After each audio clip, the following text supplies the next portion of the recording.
Okay, welcome to our one-off Tremulus game. I have Sheppy and the Chief with me here. We've just sorted out the stats for our daring detective, Richard Lacey, played by the Chief, and our somewhat gaunt Dr. MacArthur Henderson, played by Sheppy.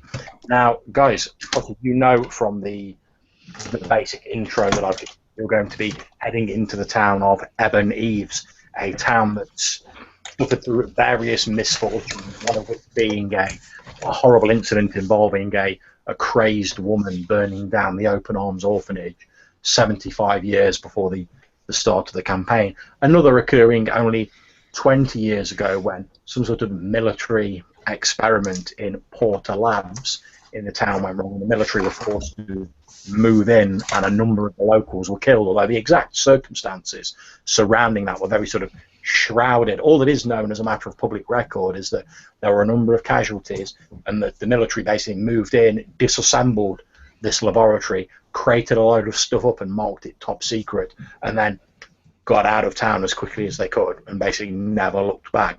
And the town's always had something of an evil reputation since then.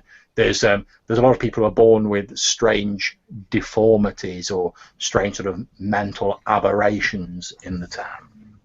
But by and large, aside from those unfortunate cases, the populace seem more or less normal. Now, how do your characters, your detective, Richard Lacey and MacArthur Henderson, how would you think you actually know each other? Obviously, you've got some sort of connection with each other because you sort of trust each other.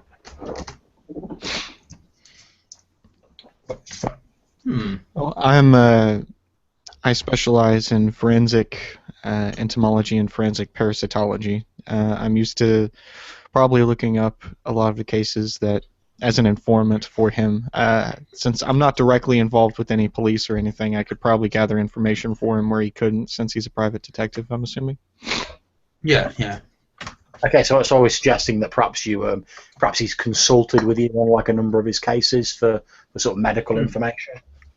Yes, and I go to him for work, and also because I don't get any action, and I never get to use my specialization. Okay. Rather enjoy looking through bodies. Yeah, that's a trustworthy thing for a trustworthy person to say. Mm-hmm. Well, you know where I am. I would never hurt anyone. You just know that I like rummaging through. I like the thrill of the investigation. That's something we both enjoy. All right. What was your character's name again? I should probably just note this. MacArthur Henderson. MacArthur Henderson. Indeed. I know your name, Richard Lacey. Okay. Now, what has led to the two of you exploring Ebon Eaves? As I say, it's a sort of small town. The population's only merely a sort of fragment of what it once was. It's a very sort of insular little town, a very closed community.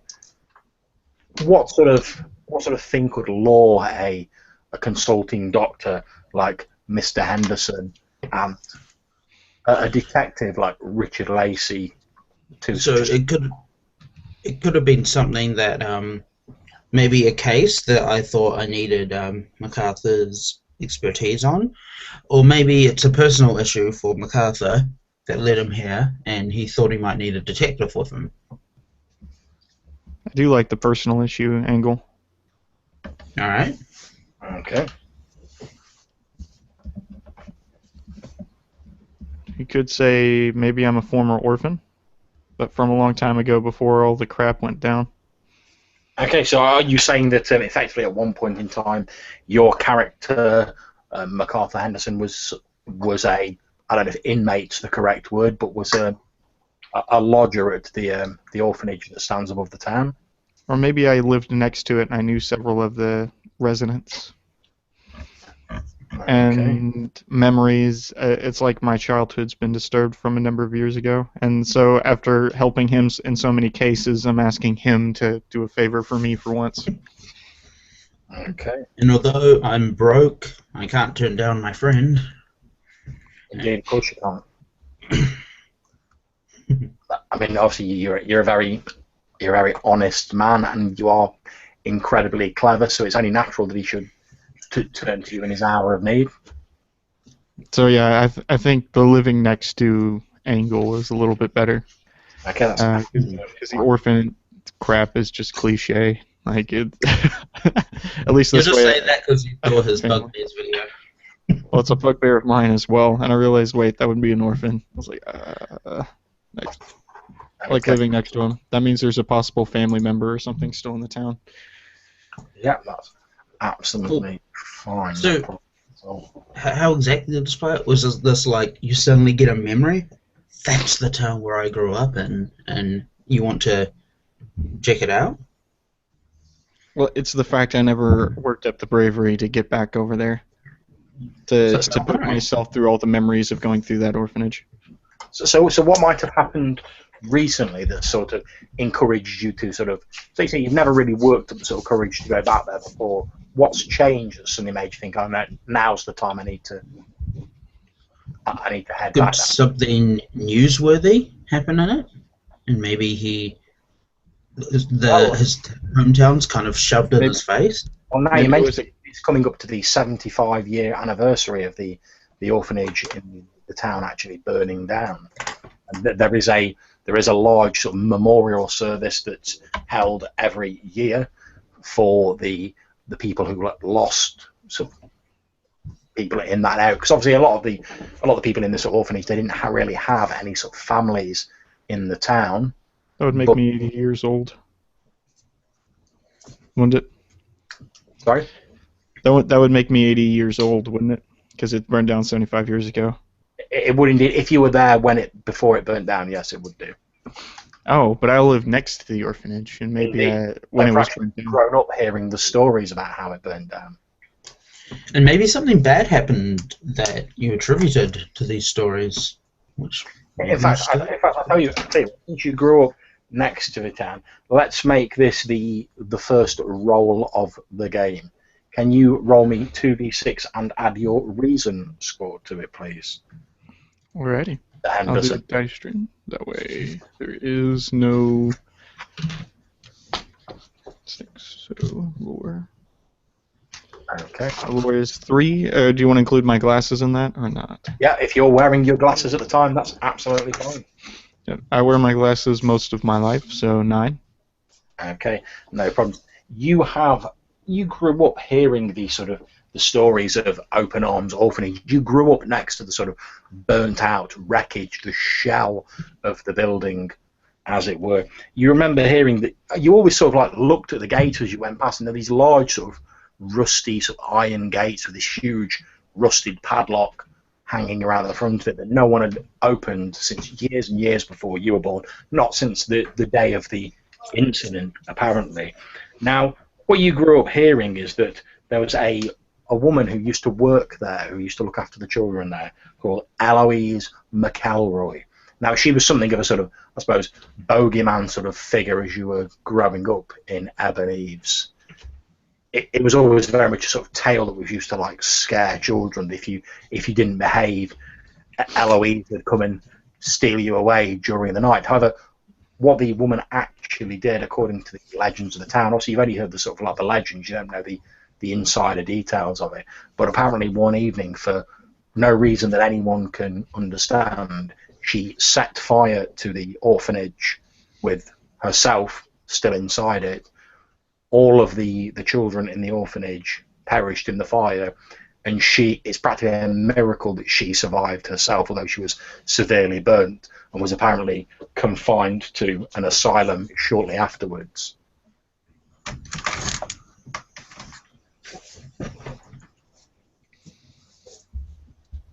Okay, so we will start the game with the two of you heading towards Ebon Eaves. How would you choose to actually get towards the town?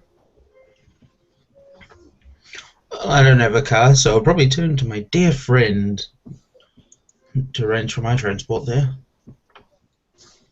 Okay. When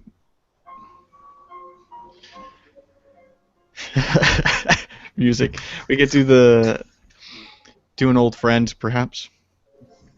Okay. Not a problem. I'll say you arranged for an old friend to sort of wire you some money, and that's been able to secure you sort of public transport there, since you don't really have your own automobile. The bus service that you have taken pulls to a stop at the end of a long, dusty road that you recognise after so many years. The main road that leads up to the town of Ebon Eaves. As you make your way towards it, you see what appears to be a small, I suppose, diner would be the best way of describing it. A small sort of square building with large glass windows on the front. You can see circular seats raised upon metal poles inside, and a counter. There are two women stood behind the counter. There's a smattering of locals in there. The bus pulls to a stop. The bus driver turns around, looks over his shoulders and says, "Last stop, everybody out." Looks like this is it. Indeed. You mind going ahead, old friend? No. No problem in that. I say, a lanky man standing up, glasses, a very nice hat given to him by his father, and a cheap suit of a almost painful to look at shade of red. Nice. Gets out and steps out of the bus. Okay. As you step out of the bus, it's a very dry, dusty day, and you can hear a gentle creaking from above you. If you glance up, you would see there is a small sign swinging in the breeze from the outside of the diner, and it says Patrick's Grill written across it in what appears to be a sort of grime and dirt splattered font. I say it in my... Well, I'm sure it's a fine place. If I lived out here in the middle of nowhere, then I probably wouldn't bother with the sign myself. Through the window, you can see a tall woman with shoulder-length black hair. She appears to be pouring coffee for what you presume are one of the regulars. There's a smattering of people, about 3 people sat in there.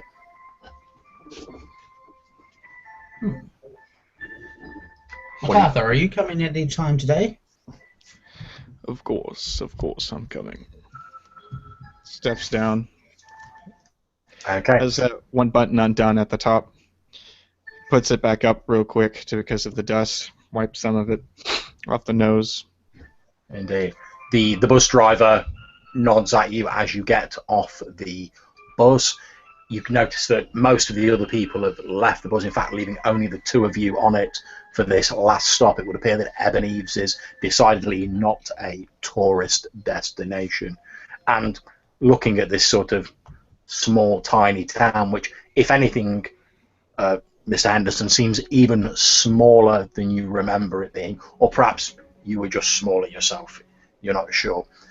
But you can still hear the creaking of the dinosaur. As the bus driver turns back towards the steering wheel and he starts turning the bus round to head back down the long road, you notice, MacArthur, that he's got a large scar running down one side of his face and following his jawline. You'd not really noticed it when he came in, since it was on the side of his face that was against the window.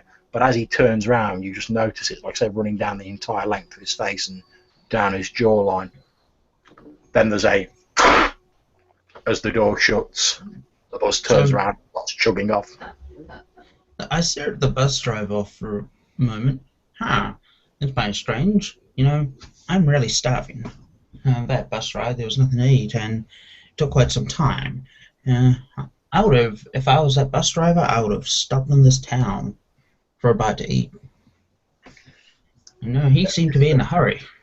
Yeah, in fact, you're absolutely right, Mr. Lacey. As the bus is pulling off, you notice that he pulls off at quite a speed, quite unlike the sort of chugging pace that he's taking to actually get you here.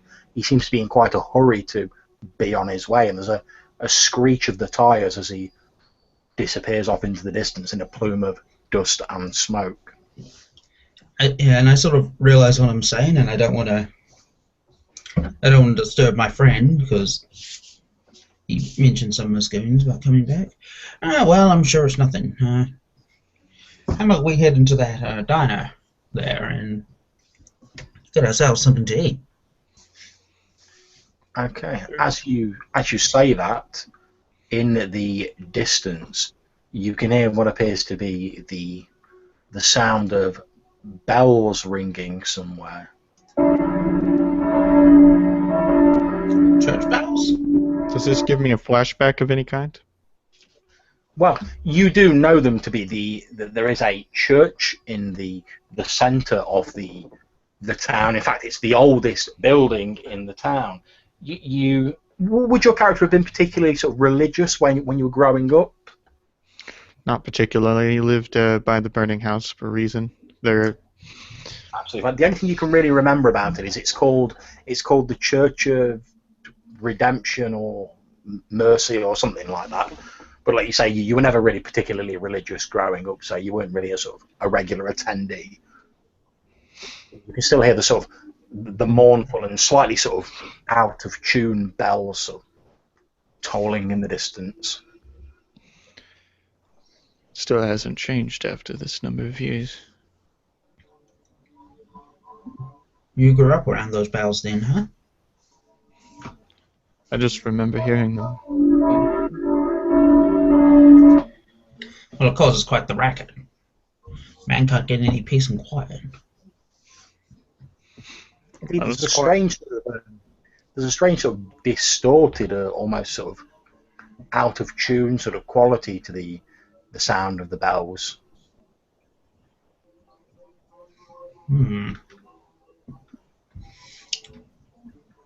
Wouldn't say I'd like to live here.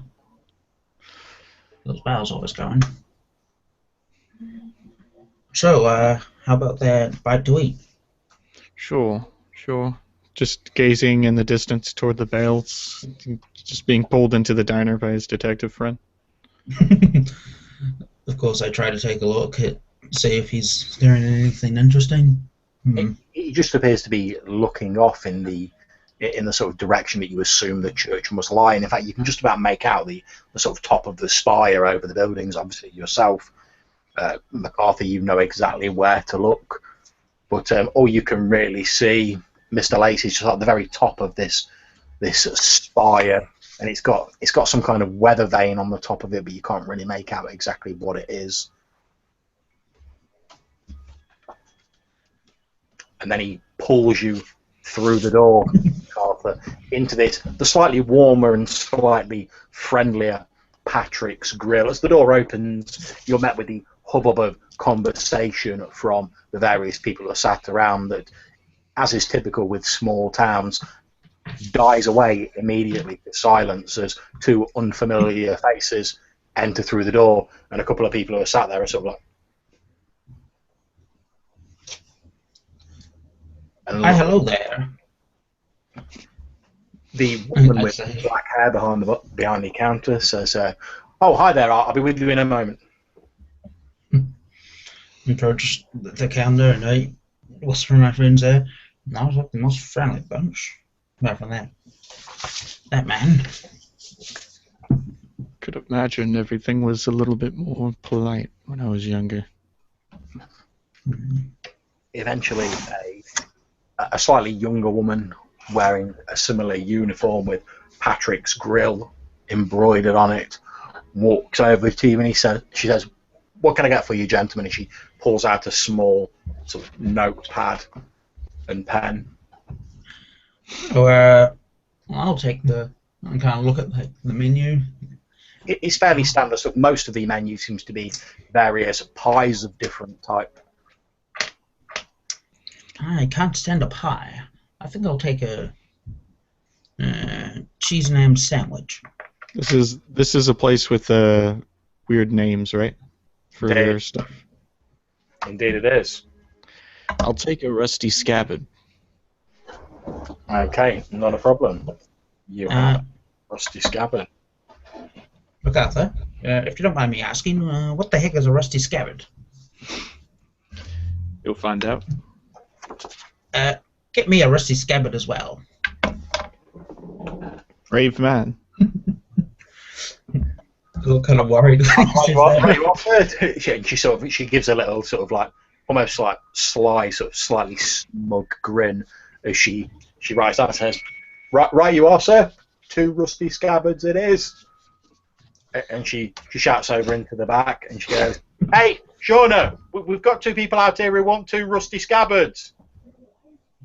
What sounds like sort of muffled laughter coming from the back, and then a female voice answers and says, "Yeah, no problem. I'll get them on now." Okay. At this point, since you are the progenitor of the rusty scabbard, I would like to ask you, plucked from your memories of this place, what is the fabled rusty scabbard of Patrick's Grill? The fabled rusty scabbard. I remember the grease-stained dust particles enter my mind and set off neurons firing off memories into the distance. I hear the fragrant voices of children coming into the diner, laughing with one another, talking with one another after school. And those voices resonate like a cloud, and they set out on the table. And I look down in my memory on the table, and I see a meat pie. But the meat pie is a little bit weird. It was always made of mystery meat from the diner, and nobody ever quite knew what it was made out of. And it had a spicy flavor to it for some strange reason. The kids would always test one another to see if they could take how spicy it was. They would have contests of eating multiple pieces of rusty scabbards in the roll. It's called the rusty scabbard because it was burnt on one half of the side and the other half was not. And so it had a almost rusted complexion to it on one side. It was a weird meat pie, a very weird spicy meat pie. Not a problem. A few moments later, this woman with shoulder-length black hair steps out of the back room carrying 2 sort of chipped white plates that she plonks down on the counter in front of the 2 of you, and you can see this, well, like I say, it's 2 large wedges of pie that appears to have a sort of greyish, brownish sort of mulch forming the main consistency. However, they've tried to cunningly disguise it by the application of some sort of fiery red sauce over the top of it. Through the glaze that the sauce forms, you can just about make out the burnt side of the pie as you remember it so well down one side of the crust. There you are, gents. 2 rusty scabbards, she says again with a slight smirk. Hope you both enjoy it. If you need any milk or anything like that, just give me a shout. I'll be straight over. Right. I go straight for it and dig on the burnt side, of course, first. And as I partake of it and chew on the black crumbling parts in my mouth, it reminds me of the crumbling down ruins of the building that I lived next to as a kid. It's probably why I went for it first. Okay. Excellent. Now, you're the doctor here, but munching on burnt food can't be good for your health. Oh, there's nothing good about the rusty scabbard. I kind of like cut the top off one side and trying to peer into it. Okay, you lift the top sort of gingerly with your fork, and what greets your eyes is something that would look like it would be more at home in a cannon being served to someone's pets than fit for human consumption. Like I say, it's this sort of mottled grey-brown gravy with sort of strange islands of meat floating around in it. Waitress, remember when I changed my mind from a ham and cheese sandwich to a rusty scabbard? Well, I changed my mind again. Well, I'm sorry, sir. We'll have to charge you for that now that we've bought it out. I look at it. That'll be no problem. Okay, well, I'll go and get you a sandwich, sir. Well, don't feel bad, sir. Not everyone can handle the rusty scabbard. Well, I don't feel bad, but I do feel bad for everyone who can handle the rusted scabbard. Well, like I Could you say, give me something to drink? I guess. Some back coffee later would be prudent right now. she comes back a few moments later with a sandwich and pours you out a cup of steaming coffee. I just scull the coffee and immediately get a refill, and then I start eating the ham sandwich slowly because, well, the rusted scabbard was nasty. After you've been there for a few moments, the locals have become sort of accustomed to your presence, and they've started chatting amongst themselves again. You hear a sort of older looking fellow who sat down, and he goes, "No, I tell you, definitely, the tractor and all." His friends are like, "How do you lose a tractor?" He's like, "Well, all I'm saying is, I parked it in the field one night, went out the next day, wasn't there. Plain as I'm sitting here in front of you. God." I turn on my seat. Excuse me, sir. I couldn't help but hear that you had a lost tractor. Well, just so happens I happen to be a detective from the big city over there. Perhaps I could be of service in locating. He looks over at you with a sort of semi-permanent frown that appears to be chiseled into his sort of gnarled and weather-worn face, and he says, "Yeah, I've lost a tractor. Well, I say lost. I reckon someone stole it. What's it to you? What's a big city folk care about my tractor?" Well, I just like helping people out. The way I see it, if someone's taken a tractor, they have done you a great disservice, and I mean to help rectify the situation. Wow. I kind of put my hand up around the brim of my hat, calls attention up here, away from the cheap suit into the nice hat. That is where all the concentrated fashion sense of Richard went. He does glance upwards at your hat, and he says, "Well, that'd be mighty nice of you if you were to have a look." He says, I tell you, I reckon's taken." He goes, I reckon it's that gang of youths that have been tearing around the town causing all manner of trouble." A gang of youths with a tractor? "Yeah, loitering about instead of working like honest folk." I'm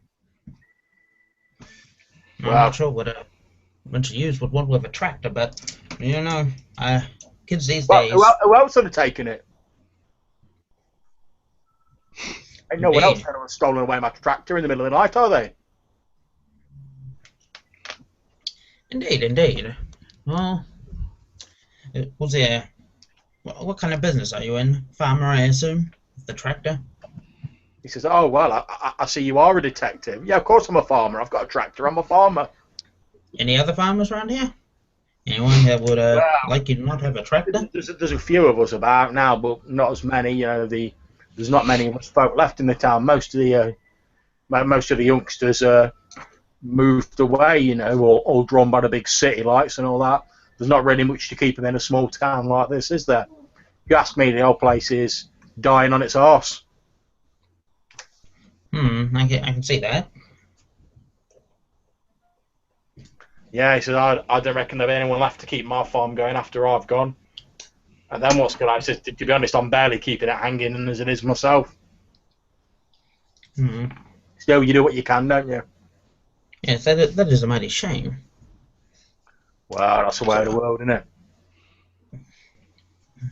it? Yes. If the town's having some problems, the youths can't find anything to do, so they resort to underhanded tractor stealing tactics to pass the time. Yeah, it's not just my tractor that's gone missing. Mine, there's loads of stuff gone missing all over town. Oh, what kind of things have gone missing? Well, old Mrs. Morgan, she had her radio nicked. Just the other day, I think it was. Someone stole an old woman's wireless? Well, that's not right. Just took it out of her house. middle of the night, just like that, gone. Now, some people are saying, oh, she's a bit forgetful in her old age. Maybe, she's just put it down somewhere or put it away somewhere. She gets a bit confused at times, but I reckon it's them kids again. Oh, tell me, friend. Always hanging around by the old lab and causing trouble. I'm sorry. I am Richard Lacey from the big city. Here's my card. Gonna hand him something. And what is your name, my dear friend? He says, my name, James Taggart. Well, tell me, James. This radio that was stolen from this old woman's house, was any windows broken, any doors kicked in, any signs of a obvious break-in? Well, I didn't see it myself. You understand? I just heard her talking about it when she was down. I bumped into her down at the local store. I was getting a few supplies, and she was in there telling the shopkeep that she'd had a wireless stolen, but she didn't say anything about a place being smashed up. But like I said, I've not seen it myself. Well, so that's a missing tractor and a radio. What else has been stolen, James? Oh, loads of stuff over the past few months. It's been a regular crime spree, sir. This stuff's always going missing. I even heard someone saying the other day that someone had stolen their grandfather's ear trumpet. Now, who'd want to steal an old man's ear trumpet? What kind of world is it when an old man can't have an ear trumpet without it getting stolen by some hoodlums? I ask you, what's the world coming to? Tractor, radio, ear trumpet. Were they all these things? What would you do with all that stuff? Well, all these things are technology, then. Well, I suppose if you call an ear trumpet technology, I mean, I'm no sort of big city scientist or anything like that, but I wouldn't have thought an ear trumpet qualified. It's just a big tube, isn't it, that they put in their ear.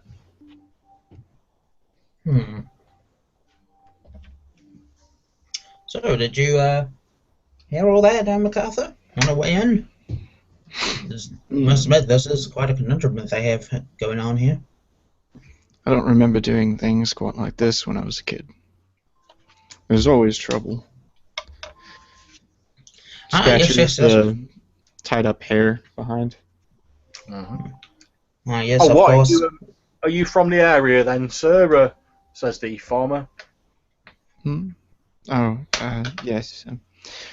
I grew up next to the orphanage. Oh no, sir. Oh, it's an evil place that I wouldn't like to have grown up living next to it. I can see why you got out of town. Yes. What's changed over these years, I wonder? Well, I expect not much has changed up there, sir. Occasionally one of the someone goes up there and lays some flowers down for them, and he sort of crosses himself for those poor souls who died in the fire, but most of them didn't have no families, and well, there's not really any people who survive them now. But we still have the memorial service. It's important to remember those what died. All right. Indeed, it is. I think the old I think the old priest still goes up there. What with his family connection to the incident and everything, sir. Family connection. I'll see if I can recall. Could you help me out, old friend? Well, he says, well, I don't like to gossip, sir. I'm not sure I should go. I'm not sure I should go speaking ill of people, sir. Would you care to make me a roll plus your affinity score? Yes, of course. Which is, of course, 0. So. Okay, that's fine. Just tell me what your final result is. That is a 4.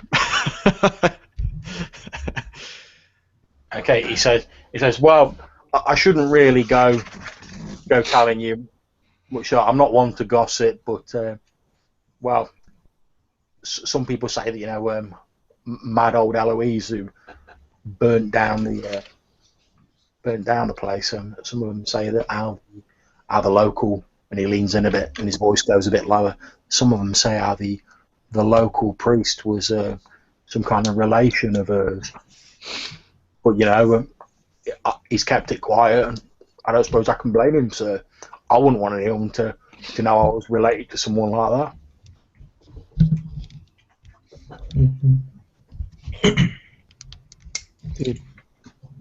But yeah, apparently, and his voice goes a bit higher again.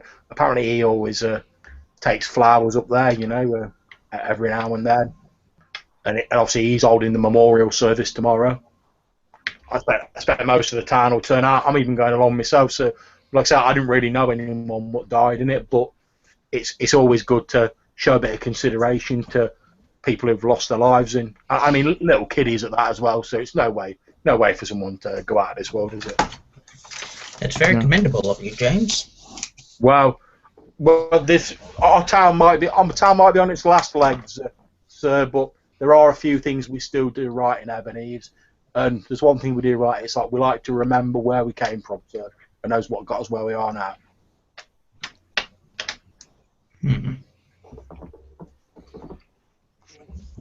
I nod, and I finished the last piece of my sandwich and wash it down with some coffee. Okay, the coffee's being a big city detective. The coffee's not the sort of high brand sort of Arabica bean that you're used to. Indeed, it tastes more like someone's dropped a sort of spoonful of mud in water and sort of stirred it round, but it is at least wet and not clear some of the dust out of your throat. The waitress takes the money off you for you and the food that you've taken. So, can I get you anything else, sirs? I look at how much of my money that I had to give to her. No, I think I'll be fine. Will you be fine, MacArthur? Can I get a coffee to go? Oh yeah, of course you can. So she starts preparing the coffee. Good Meanwhile, way, MacArthur, but I thought that you were going to order another Rusty Scabbard. Oh no, I was more for memories than for taste. the Well, follow if it was good for something. Mr. McTaggart sort of shouting over the top of the two of you suddenly goes, I was just telling these two gentlemen, Lisa, about them ruffians causing trouble up there. You want to stop your car hanging around with them? He's getting in with the wrong sort.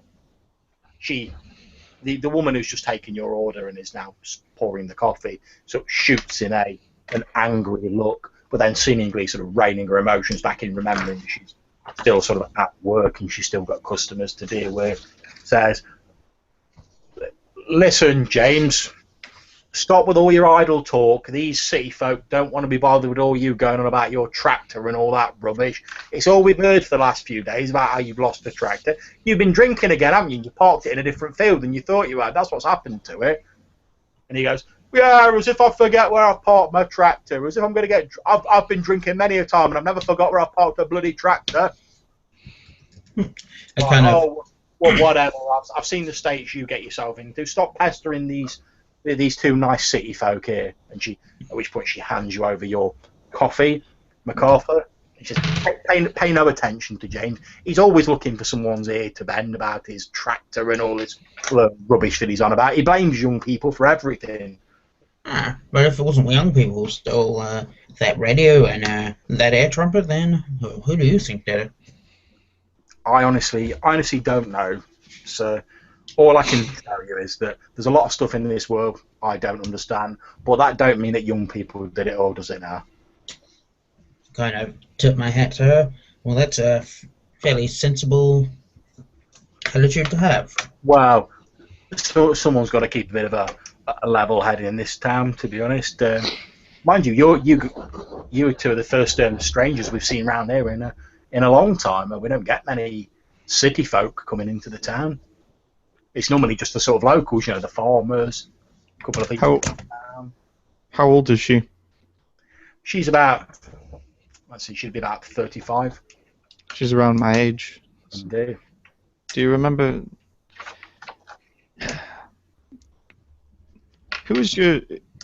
who's your math teacher? He says, "Oh, I think it was old Mr. Matchett." Yeah, Mr. Matchett. I remember him. Didn't he always have a kind of tick about him? That's right. That's right. He did, sir. He was just have that little twitch in his eye, didn't he? You know, you can never tell whether he was looking at you or looking somewhere else. I remember him. Always gave me trouble. Well, yes, he was. He was a hard man. There's no denying. He's been dead for years now, sir.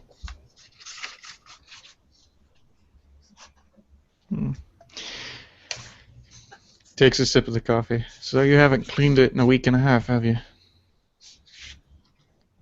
So what was that, sir? You haven't cleaned your machine in a week and a half. I can taste it. I can always tell the taste of the grime when it builds up. How did you know that, sir? I know this time. He says, "Well, are you some kind of detective as well, sir? I heard your friend say he was a detective." No, I grew up here. Oh, right. Well, we don't get much call for coffee, to be honest, sir. Most of the locals, they come in for a bite to eat. They've normally got a little something of their own on them that they drink, sir. They don't really do any harm, so we turn a bit of a blind eye to it. But I mean, we've not had any strangers in here for about God. She leans back and shouts through the door again. Shauna, how long has it been since we've last had any strangers through here? Boy shouts back and goes, "Oh, it must be 20, 21 years, something like that. Before your time." Like I say, she turns back to him and says, "Well, like I say, we don't get many strangers hereabouts, mostly just the locals." But at which point the woman with the sort of shoulder-length black hair comes walking out of the back. She's wiping a couple of cups down with what appears to be a sort of semi-clean dish towel, and she says, "Oh yeah, it was a young fellow, city folk like yourself, staying in town at the old guest house." Guest house. Oh yeah. So she picks up the plates, takes them away, looks over her shoulder and says, "Well, I'm going back in the kitchen. Is there anything else I can get you, sir?" No, thank you. You've done more help than I Oh, could well, have thank asked. you, sir. She points back at the woman who poured you the coffee and says, "I'm sure Lisa will sort you out if you want anything else. I best get back to the grill." And she disappears off back inside. She pauses just on the threshold to shout back over her shoulder and says, "And don't you go paying any attention to what old McTaggart's saying about your Carl, Lisa. He's a good boy. He always was a good boy. He'll be absolutely fine. Don't you worry about it." And she walks into the back room. And as we're walking, I'm gonna got one hand on both my hat. So, Miss Dr. Henderson, if you had a radio, air trumpet, and perhaps a missing tractor, what would you do with it? I don't know. Neither Not do sure. I. What I do know is we have a priest and a city folk like ourselves to talk to. Yes. I thought perhaps you'd like to go to your old home and take a look at that as well. Yes, we can do that. We only have so much daylight left. I would very much like to talk to these folks. Look She at the bites. sun's position in the sky, and I agree with him. Okay, so MacArthur bites his knuckle in thought. An old tick whenever he's remembering a lot of things. okay. As you're sort of planning what to do next, Mr. Lacey, you sort of catch through the window of the diner that you're sort of sat in, you catch a glimpse of movement out of the corner of your eye as though someone had just sort of dashed past the window, or perhaps had sort of poked their head round the window and then quickly pulled it back.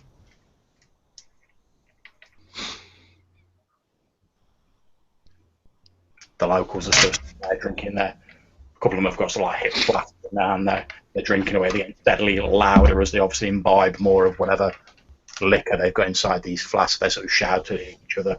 The old Mr. McTaggart still shouting about his tractor and how it's been stolen by those hoodlums. Hmm. You can see the waitress, Lisa, sort of occasionally sort of rolls her eyes and gives a sigh every time he sort of starts going on about this tractor. Shall we head to a church?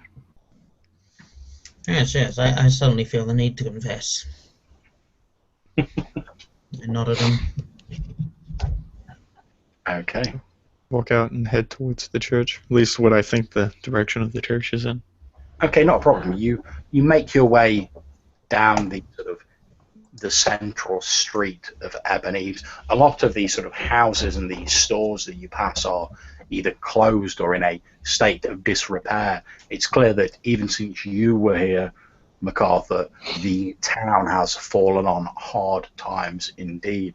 A lot of the houses are sort of boarded up with roughly hewn planks nailed over windows and doors. Some of them appear to be basically falling to pieces where they stand. However, the large central building of the town, the oldest building in the town, this huge church, this giant spire that rises above the rest of the town, a big sort of square building, still stands proudly, looking as unblemished and as timeless as you remember it looking. As you draw closer, you can still hear the sound of the church bells ringing out from the church.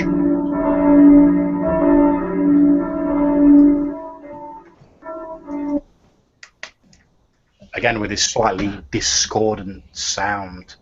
Outside the church is what appears to be a large statue of an angel. It's carved out of a sort of greying stone. It's holding its hands in front of it as though in an attitude of prayer or perhaps supplication, wings spread out from behind it. And carved into the base of the statue is the legend, the Church of Merciful Redemption. I kind of look at it and say, I must tell you, Henderson, sorry, Dr. Henderson, that these things always creep me out. I know they provide solace to so many, but to me they just seem more like the gargoyles, the weird stone-like creatures guarding a place.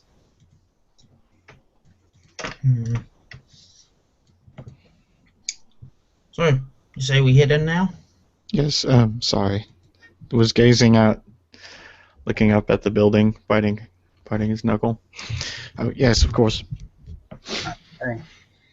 As you sort of work your way around the building, as you get towards the door, you see that actually, as well as the angel statue you've already seen, there's a second statue on the other side of the door. They're sort of standing on either side of it. The second statue, however, looks very similar. It's an angel carved out of grey stone, wings behind it. However, this one is it has a slightly different pose to the first one. It's bent down and it appears to be cupping both of its hands to one of its ears, as though it was listening to someone whispering something or trying to overhear a conversation. Well, I must say I never seen one like that. And again, at the base, it has carved in the Church of Merciful Redemption, and underneath it, the Harmony Cemetery. Merciful Redemption. Now, I went to Sunday school and I heard about Merciful Redemption, and I heard about a church and no Merciful Redemption. Coming from inside, as you get closer, you can just about make out the sound of, it's probably not many people, but you can hear several voices singing hymns. Because we came in on a busy time. I'm sure we can pop in the back without disrupting the service. Yeah, that's not a problem. If If you they're like most church-going folk, and I'm going to assume that they are, then they're going to jump at the chance to tell some outsiders about their Church of Merciful Redemption. And I kind of lean in and jokingly say, and if they chase us out, we'll know it's cold. And I laugh to myself. Don't be too sure. Everything in Ebon Eaves has its own taste to it.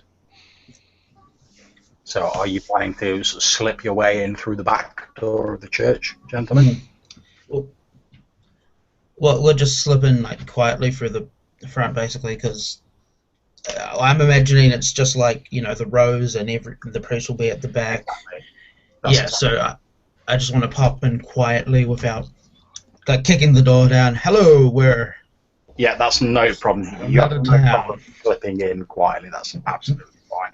As you head in, you can see there's only about a dozen or so people in church. They've got small prayer books open in front of them, and they're singing a variety of hymns. They come to a stop just as you enter, not because you've entered, which they seem to have reached the end of the song. Standing up in front of them is a slightly pudgy man who looks just on the cusp of middle age, with slightly sort of thinning hair that's combed over.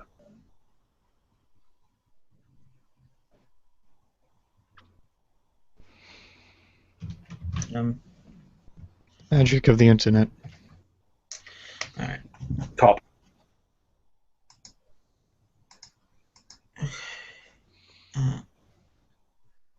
You're freezing out, John. All right. I'm just gonna go. I really need to go get a drink. Could you message John perhaps on Facebook? I'll do that. Please.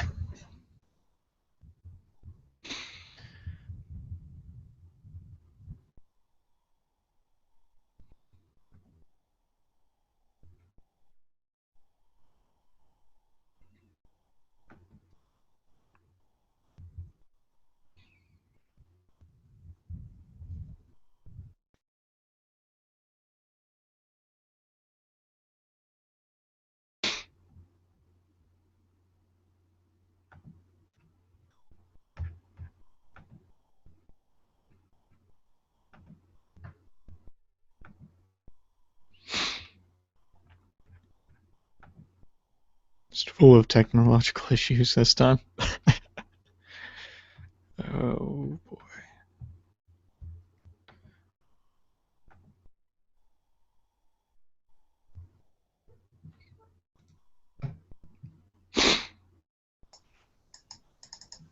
Okay, this must be the nefariousness of this church.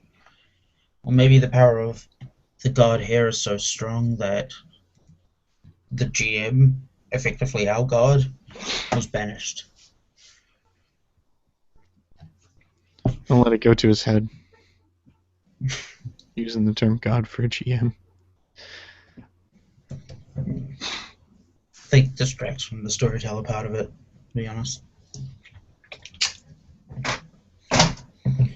I messaged him in the group chat.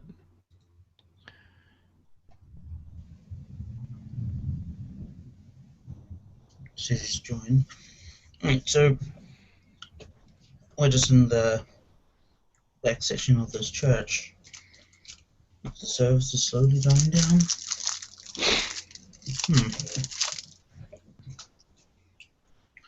So, MacArthur, did you come here a lot as a kid? I was never really a religious person. Neither was I, but my parents still dragged me out by the ear in them every Sunday morning. No, my parents had a very vague relationship with the various members of Ebon Eaves. I think it was probably something to do with the nature of my birth. I don't think I was a legitimate child. You're saying you're a bastard? Not a bastard. But probably the reason why they were wed. Ah. I see what you mean, and I know the type. But you had two parents growing up, and that's all that matters.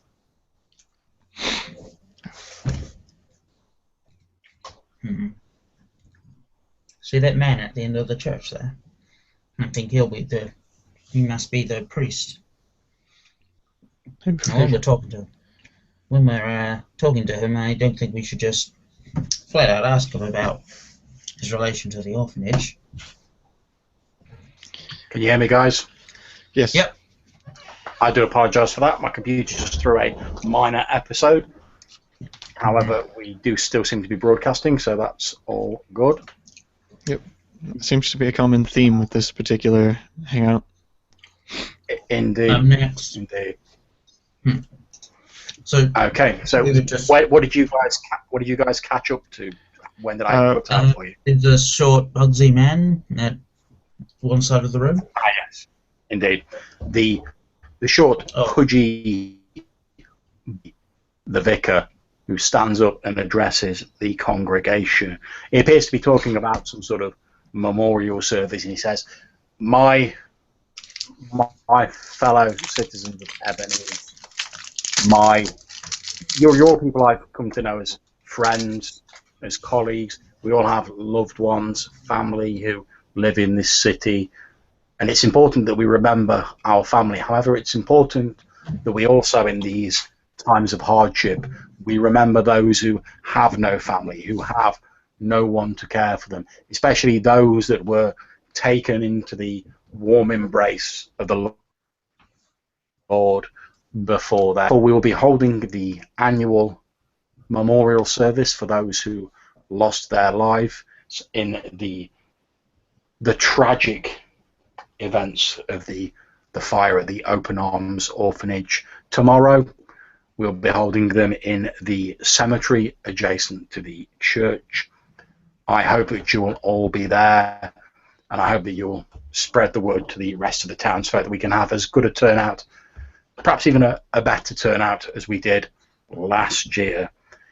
I know that times are difficult, especially in small towns like ours, but if we hold to our faith, we stay true to each other, and we walk in the path of angels, then we shall one day be reunited with all those we love and all those that we have lost, and we will all be together again in paradise.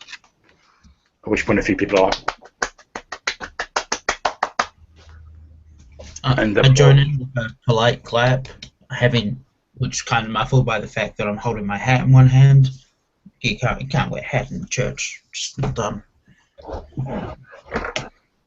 Okay. The service seems to wind to a close, and slowly the people start getting up and filing their way out of the churches. A couple of them nod politely at you as you walk past. They don't really know you, they're just sort of nodding out of politeness. And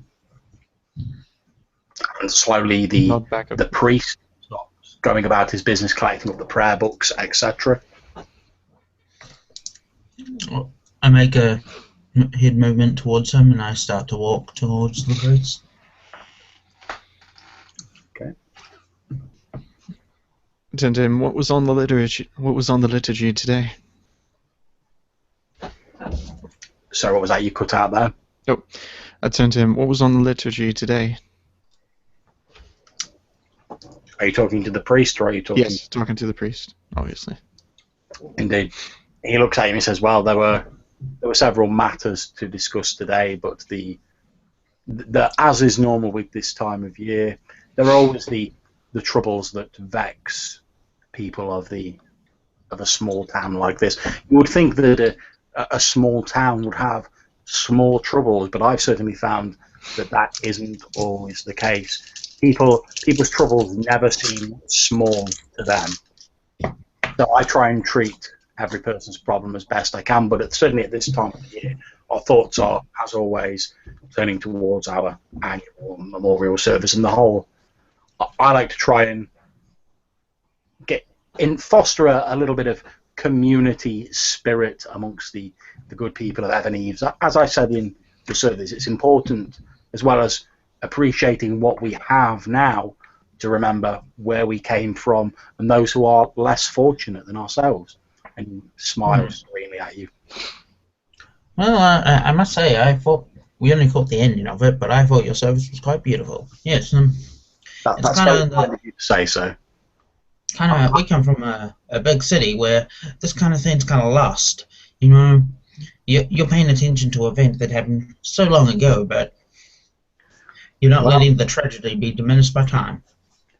well, this old church here, and he reaches out and he pats one of the sort of cornices. This old church here was the first building in Ebon Eaves, and it's one of the longest standing fixtures that I'm sure will be here long after the rest of the town is gone.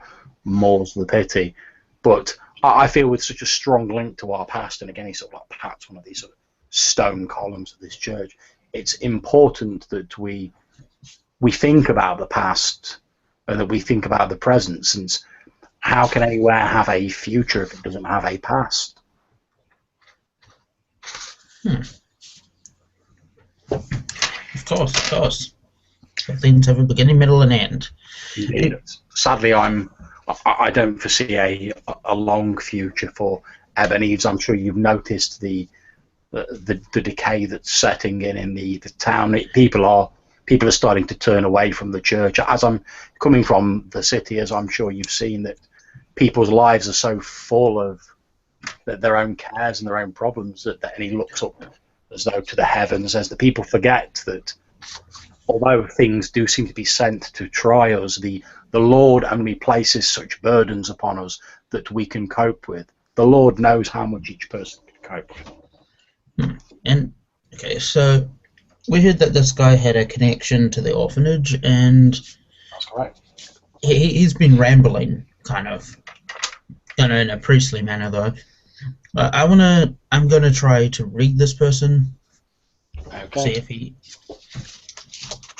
Not a problem. Okay, so I'm trying to figure out whether he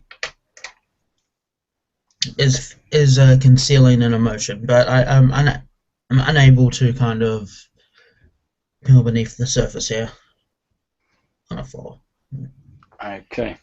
It's very difficult to tell. He's obviously given this sort of speech, this sermon, a number of times. He's well practiced at it. It's difficult to tell if he is concealing anything below the surface. It's very, very well concealed. He's obviously very comfortable in his surroundings and with the sort of, like I said, the practice speech he's giving you, which makes it very easy, assuming he is hiding something, to conceal any sort of nervousness. Yeah, I'll give MacArthur a look like, I think this guy's telling me something that is going on more than he's telling us. He'll know how to look for. I look away,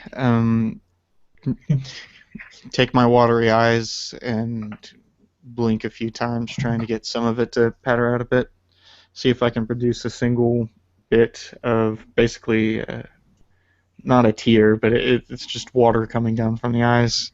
Yeah. I look away from the priest and I sit down in one of the pews, trying to tempt him to inquire. Indeed, it doesn't take much tempting at all. Since he notices you affecting the manner of someone who is obviously emotionally affected in some way, or you have some sort of deep-seated emotion, as witnessed by the single sort of tear rolling down your face, he walks over and he puts a gentle hand on your shoulder and he says, "My child, if you forgive me for saying you do seem a little troubled. Is there anything this old town priest can do to help?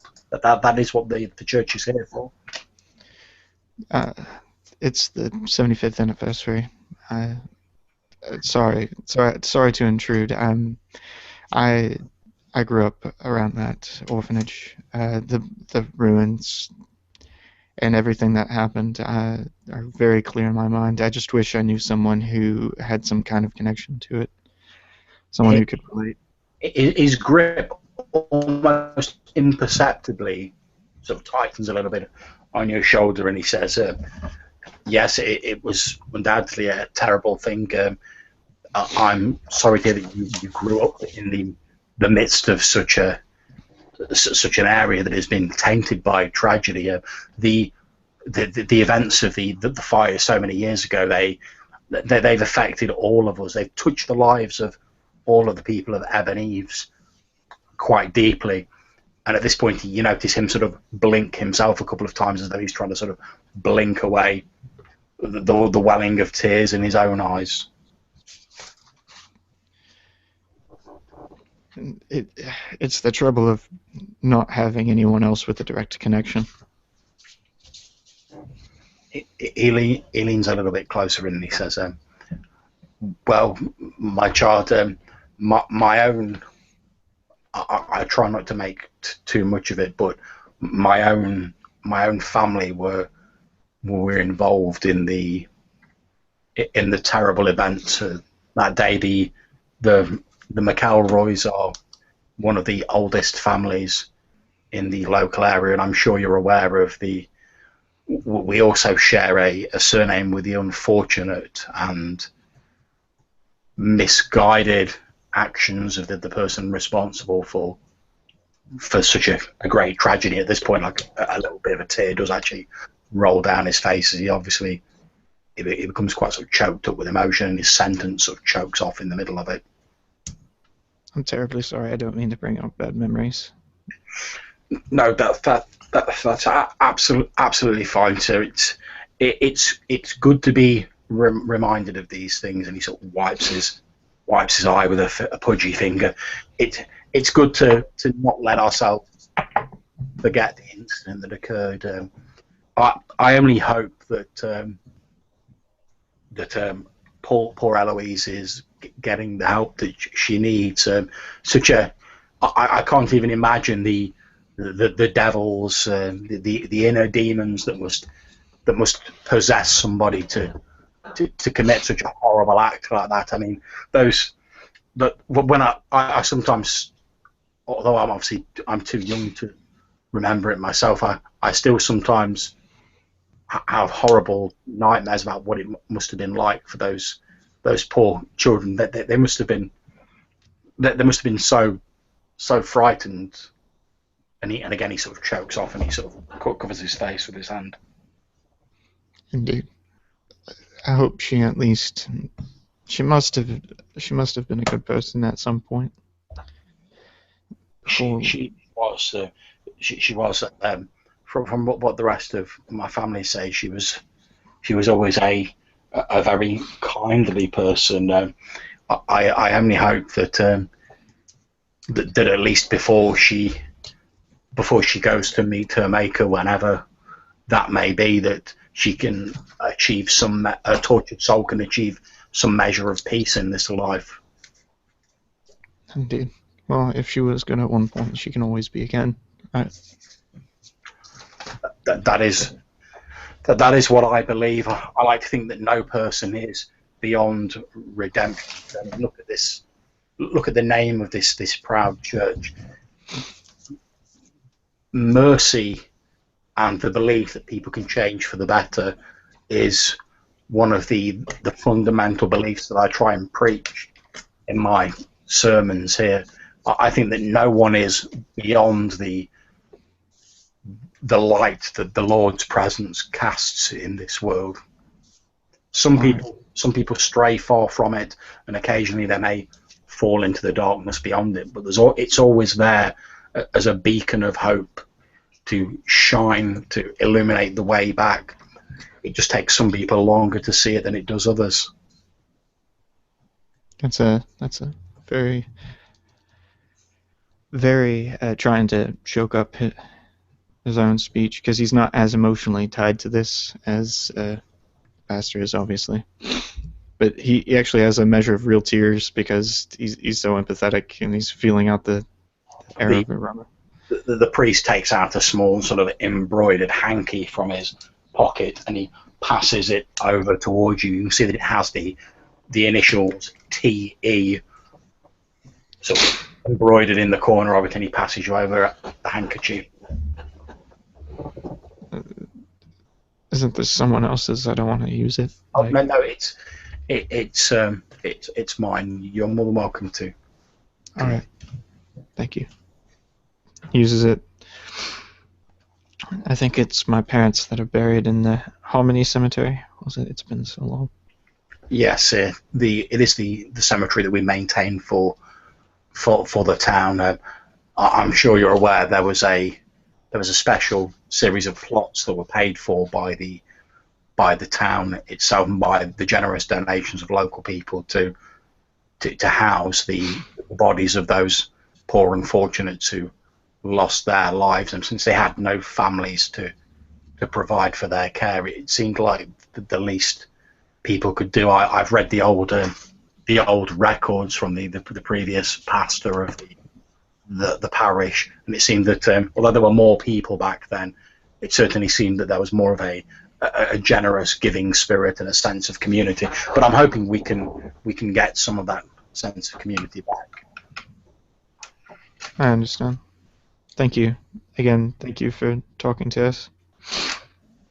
No, I'm always happy to talk to anyone, whether they be members of people passing through or removed residents returning to their home. That's what we're here for. We're here to try and provide support in these dark days. And again, he tries to smile, but there's a sort of hint of sadness about it. Obviously, sort of talking about this matter, so it seems to have affected him a lot. Gotcha. Is there? She doesn't, or he doesn't inquire anymore. Just sits up and thanks him as it does a polite nod, and then starts walking out. Are you coming, my friend? Yes, I'll be right along. You're just kind of there, just watching them have this moment. It's just like, I'm not. Yeah. And yeah, as we're walking out, I quickly manage to put on my hat again, give me one free hand. I'm holding the briefcase. Don't know if I mentioned that. And say, "Oh, forgive me. I seem to have gone a little lost in your conversation there." As we, what? I didn't hear the last. You cut out. I didn't hear the last part. Conversation there. Oh, okay. Down to you. It was rather informative. At least now we know. Bites the knuckle. That he does have a connection to the family.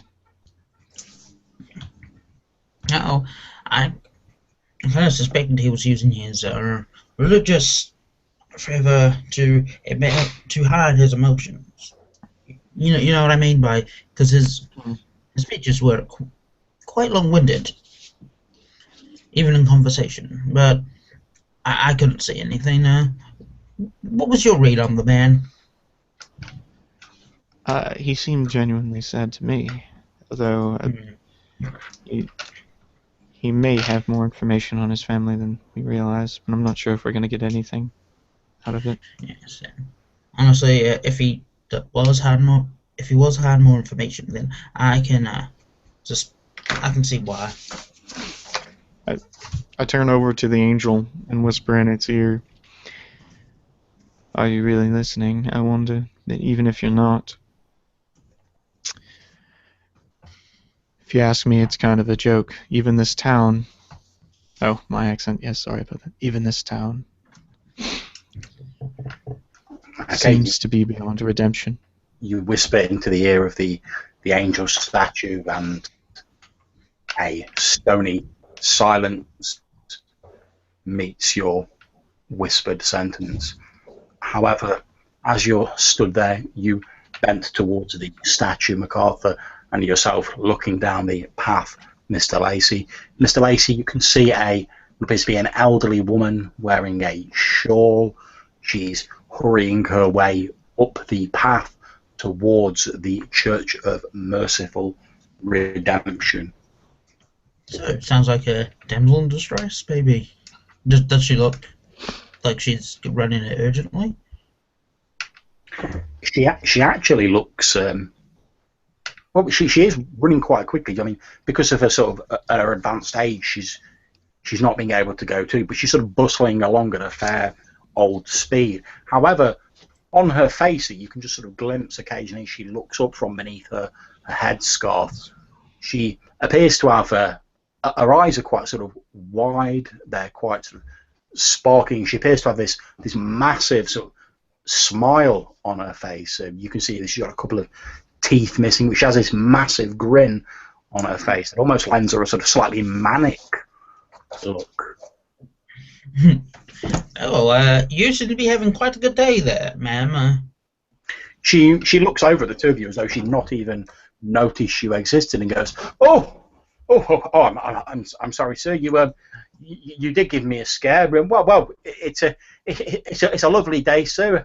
Do you know if Father Thomas is about? Well, we were just talking to him. Oh, good. I've just got a bit of a family matter I need to speak to him about. So if you kindly open the door for an old lady, sir, I won't keep you too long. All right. You don't have to ask me to be a gentleman in this situation. I say, opening the door for her. You open the door and she bustles inside, and you hear her saying, "Oh, Father, it's me, Mrs. Proctor." And you hear the voice of Father Thomas saying, "Oh yes, Betty. What is it? What can we do for you this fine?" "Oh, I've come to speak to you about Benny, Father Thomas." He says.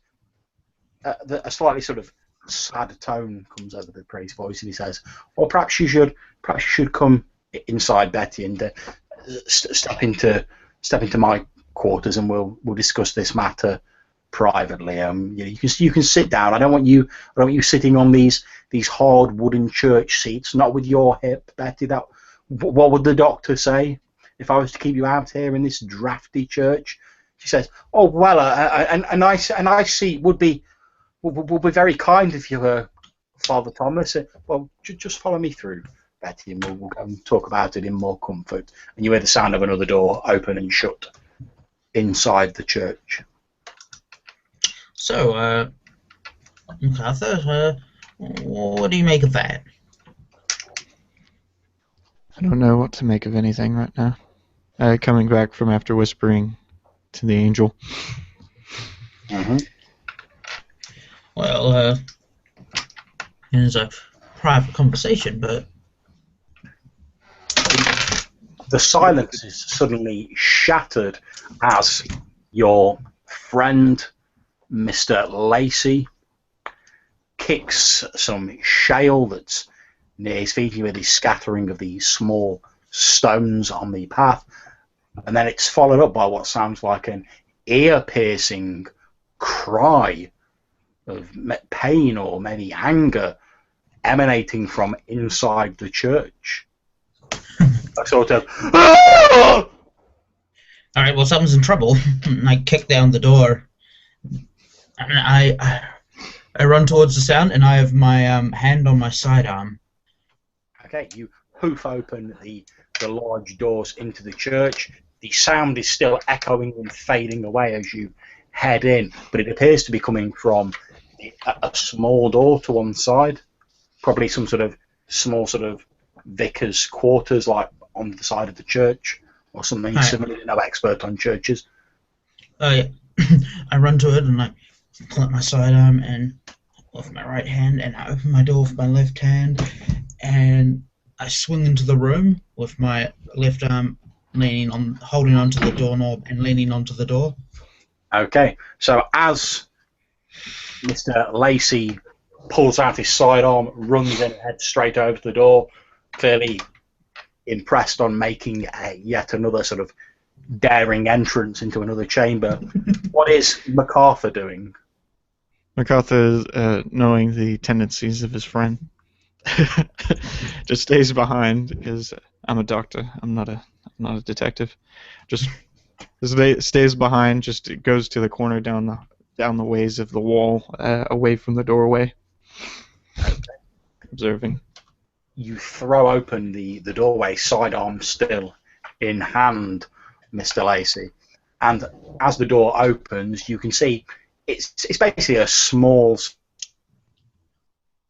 sort of on the east you spoke to previously. That was very choppy. I kind of. Can you go over that again for you? Can you hear me? Yeah, can you repeat the entire thing again? I can, but not a problem. Sorry. I will repeat it again for dramatic emphasis. As you burst into this open area, it's like a small office with chairs. The priest that you spoke to previously is sat in.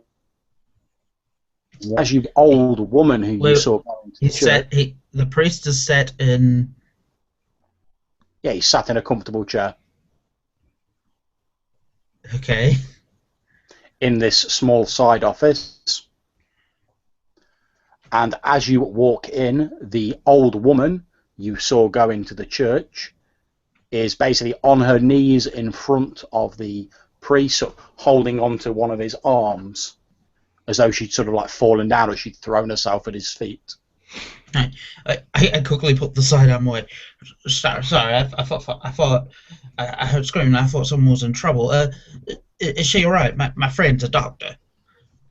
The vicar looks at you and a slight look of worry on his face, and he says, "Well, perhaps it might be an idea for you to bring your doctor friend in here. I fear that Miss Proctor's become a little overwrought. She tends to get this way around the time of the anniversary. I'm sure you understand." Henderson. Yes. Comes in. Do you wanna? What's her state? I kind of was. She's distraught. She appears to be quite overwrought, and again, almost entirely ignorant of the fact that you two are there. She's clutching the priest's sort of arm with both of her sort of withered hands, and she shakes his arm as though she's imploring him, and she says, "But I tell you, Father Thomas, it was Benny. I saw him with my own. I heard him calling out to me." The priest sort of glances over her at you two, and sort of he gives her like a slight nod and says, "Now, Betty, you know that's not possible. Look, you're just getting yourself worked up again. You know what happened last year around this time. I know it affects you, and I do feel a great sorrow for your loss. If there's anything the church can do to help you out of this difficult time, but you've just got to accept the fact that Benny's been gone for many years. You'll be together again one day, but not on this earth. But when you meet him again, you'll be in our Father's kingdom in paradise. I hope that will give you some comfort." Okay, so he was giving that little mini sermon to her. I'm saying to him, said, "Why don't you try to comfort the woman over here, and then I can talk to the priest here." You know the reason why I work with the dead is because I'm not very good with the living. You're the detective. You're supposed to be the people person. Yes. Nothing. You don't really need to do anything. Just put on your coat and act gentlemanly. And try to calm her down a bit. Should probably avoid your profession. Yes. Hello. I'm a doctor.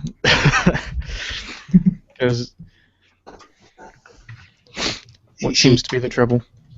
she looks up at you and she says, I was just, and tears freely stop flowing down her face. I was just trying to tell tell Father Thomas that I'd say after all these years, I've seen my young Benny. He's finally come home to me. And she breaks down into sort of sobbing, and as you've sort of gone towards him and said, hello, my doctor, she sort of almost, I suppose, launches herself off the priest, releasing his arm, and she sort of grabs hold of your legs, obviously, because she's still sort of on the floor, and she's sort of holding on to your legs, saying, he's come home to me after all these years. Let me quiet down. At least start with. Let's start with something concrete. Where do you live? So, well, I live on Blue Pond Street. It's just down at the bottom of the hill from where the from a. Yes, from I realize that I grew up there myself, actually. She nods through the tears. So I'm gonna talk to the priest, try to lead him aside, and ask her, is she known for doing this kind of thing? The priest, Father Thomas, steps aside with you and he says, in a slightly sad voice, he says, Mrs. Proctor, we didn't know it at the time, but she, back just before the incident occurred with the orphanage, we didn't find out until some time after that she'd actually had a child out of wedlock. You can imagine the scandal that would have brought, certainly back in those days. So she gave the child, who she named Benjamin, to the orphanage. Of course. Obviously, we didn't find out until afterwards, until after the disaster. When I first came into this parish, when I took over from my predecessor, I was told by him that Mrs. Proctor is prone to exaggeration, and that she, in her old age, she gets a little confused about what's real and what isn't real, especially around about this time, the anniversary of the incident, when her thoughts naturally turned towards her child, poor woman. I think to be honest, she's consumed with guilt about the fact that if she hadn't given her child away, perhaps he never would have been in the orphanage and would have escaped the fate of the rest of those poor unfortunates. We do what we can for her, but I think she came here because she saw her son, and the person that she trusted most in this town was you. I think if anyone's going to lead her home and comfort the woman, I think it should be you. Yes, I'm sure you're absolutely right. And once your doctor friend has finished assuring to her well-being, I'll be more than happy to lock up the church and walk her back to her home. It's the least I can do. As I say, she gets, with her age, she gets very confused. I wouldn't want her to come to any mischief while she's making her way back home. Yes, and kind of go in my head, I'm like, damn it, when he says lock up the church, and then when he, you can probably go as my doctor friend now, which is going, but he has this thing about talking to patients right in front of them. So, of course. I understand. He looks like a professional man. Oh, he is. Very much so. At which point the vicar walks over to where you are, still overwrought woman, Mr. MacArthur. Well, his attention is distracted. I want to see if I can have a little poke around. Okay, not a problem. Make your poke around roll. It's a roll plus luck. Because I got the methodical thing, roll plus reason. Indeed. Okay, so that's a 9. And the methodical gives me 1 clue in addition to anything else I pick. Okay, not a problem. So what would you like to pick from the list? Okay. 1 minor item. Okay, not a problem. As you're searching around the church, you see a small sort of rectangular object with a long piece of flex coming out the back of it. Appears made out of wood or something. Is sort of like lying at the bottom of what looked to be the start of a set of spiral stairs. You'd assume maybe they go up to the bell tower or something similar. And as you get closer, you can see that it appears to be a small, for the time, wireless set that's just sort of like lying on its side. I look at it, and a connection in my head, and in my head I'm remembering saying, "Oh, woman's wireless was taken." Mr. Taggart. As you're looking at it, you can see that someone appears to have sort of taken the back off the wireless, and all of the various sort of wiring and internal workings of it appear to have been sort of rearranged in some way that you really don't understand, not being a sort of technical person. Okay. No, I think about some other pieces of technology were taken, and someone's messing with the technology. This is no work of mere youths, I say under my breath. Mm-hmm. Then I will pocket this. It's a little large to fit in a pocket. Then I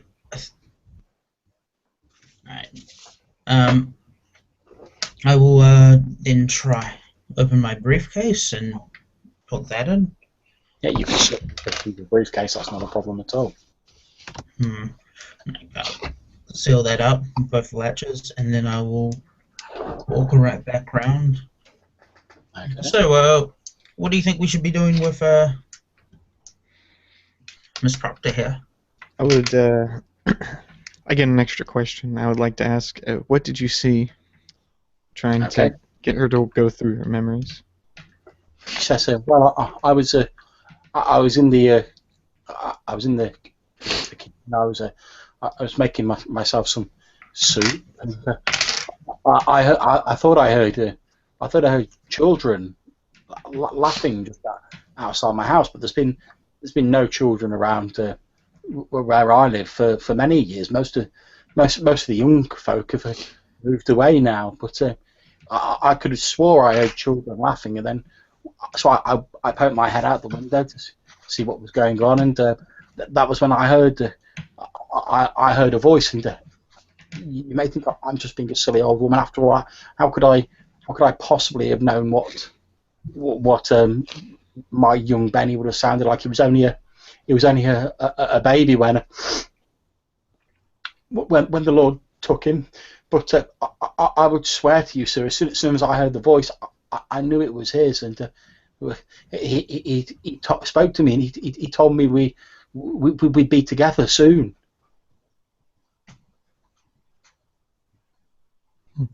Concerned, I'd like to roll a passion, not a passion roll, but read a person and figure out what it would take to get her to let us stay with her, to see her mental stability, and also see if we can experience what she's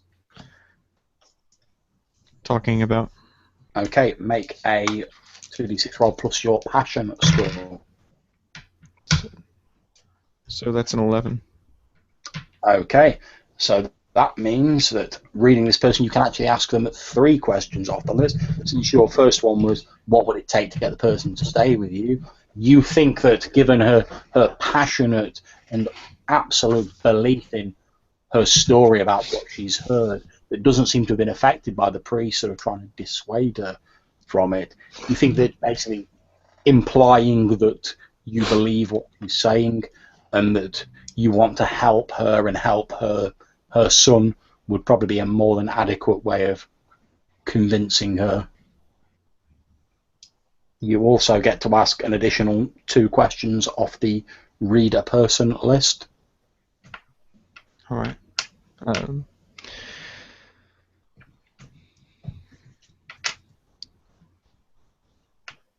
What does she actually intend to do when she came into the church? Okay, from the conversations you've had with her, it seems as though because just sort of telling the priest that she's heard from her sort of dead child doesn't seem to have been her main goal. She certainly had a sense of purpose in coming here. It was almost as though she had some sort of agenda or maybe some sort of desire that's not yet been revealed here. Perhaps maybe she wanted some help, or she wanted some sort of confirmation off the priest. All right. What does she actually wish I would do for her? Or for someone to do for her? She sounds like she wants someone to take her seriously. From talking to her, you can see that despite the fact that she's getting on in years, she's obviously in possession of her full mental faculties, aside from this sort of swearing that she's heard the ghost of her child.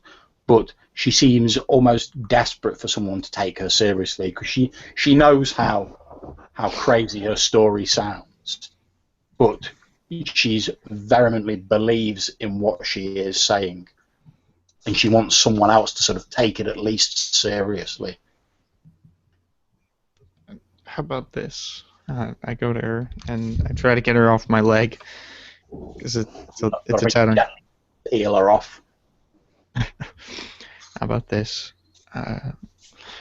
Not used to being gentle with people.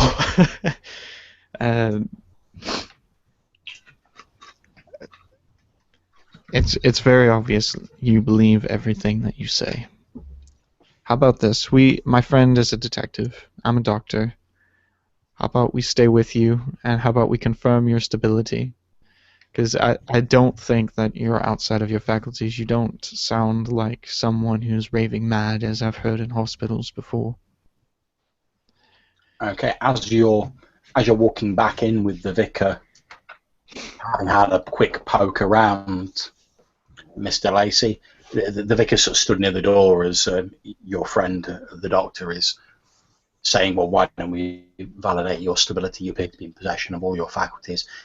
As you sort of walk in, the vicar sort of leans over to yourself, Mr. Lacey, and he says very quietly, so as not to be overheard, he says, I'm not sure, sir, whether your doctor friend should be encouraging these delusions that she's having.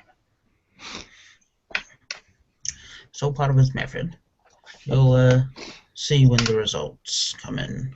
Well, if you're sure, sir. I've known my doctor friend for quite a while. I trust that he knows what he's doing. The woman, Mrs. Proctor, looks up at you with a sort of spark of hope in her eyes, MacArthur, and she says, "Oh yeah, yes." And it's almost like a weight's been lifted off her shoulder, as a palpable look of relief comes over her face that finally someone's actually taking her seriously. And she says, "Well, I'd welcome the chance of having some guests. Perhaps you'll be able to hear him too." Sure. We can. Is that all right with you, Lacey? I'm fine with that. We're staying with this woman. Is it alright if we don't head there immediately? I think this priest here should take her home. I think we have some other business in town first. Well, of course, I'm happy to escort Mrs. Proctor back to her home. Gentlemen, that's fine. You will have to leave the church. I'll have to lock it up while I'm away. Of course. We didn't think otherwise. And he sort of shoos everyone outside, locks up the large door at the front of the church with a sort of like big metal key, and he says, "Well, I'll take Miss Proctor back home." And he looks a bit unsure at the two of you, as though he's still a bit uncertain about whether you should be encouraging this old woman. And then he sort of says, come along now, Mrs. Proctor, let's get you home. And she says, oh, what about those two gentlemen? They're going to be guests at my house. Yes, I'll make sure they get the address. They'll be along later. You just get yourself home, relax now, put your feet up. I'll make sure you're all safely back home, and they'll be along later. And they sort of pass out of your audible range as he continues to trying to placate her. Yeah, I wait a moment to make sure I'm sure that they're gone. Then I open my briefcase. Arthur sees that I've brought my hunting rifle, but I take out that small piece of radio. I latch my briefcase up. Arthur, does this look like a wireless to you? He takes out a large wooden wireless that appears to have the back taken off it, and there's the wiring sort of hanging out of the back of it is knotted in a sort of strange way and sort of reattached.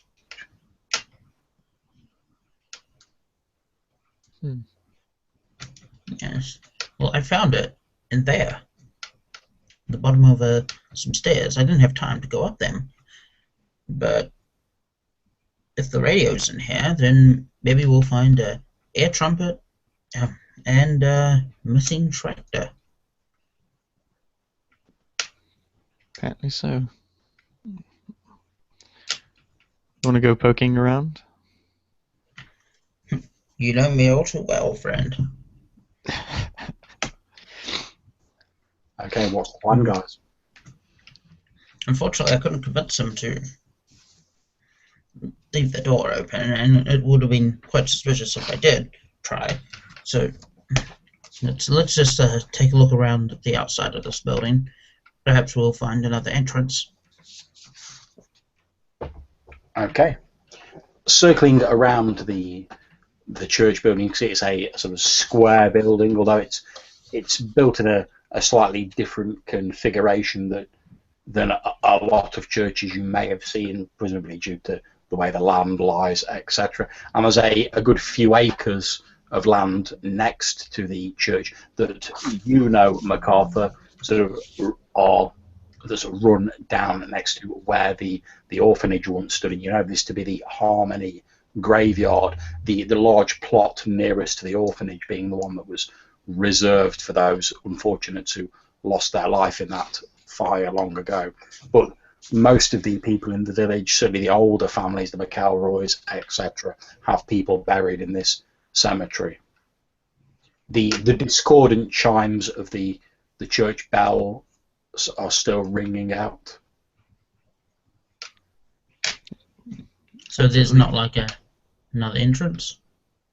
There's a couple of doors. They do all appear to be side doors. They do appear to be locked, though. Can't we at least take a look at the graveyard then?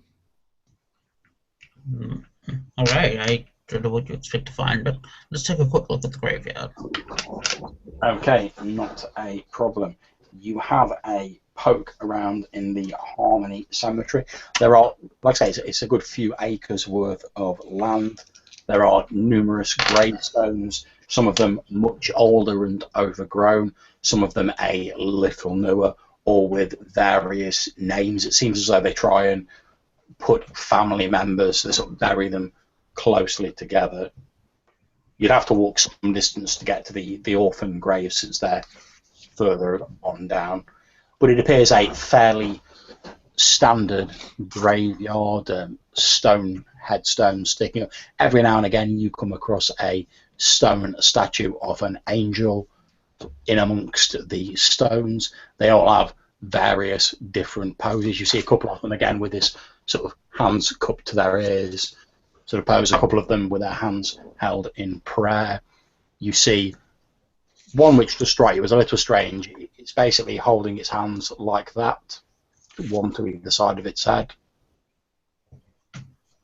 I would like to feed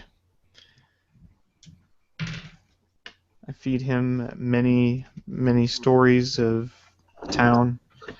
I fill Richard's ears with every memory I can of every name I recognize, of everything that's going on.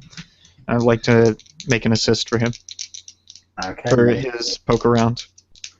Okay, make your assist roll. Ooh. That's a 10. Okay, splendid.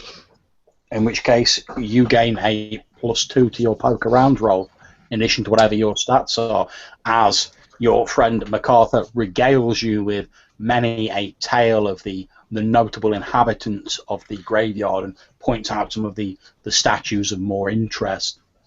Fortunately, I do try to poke around this area, but I am a loner.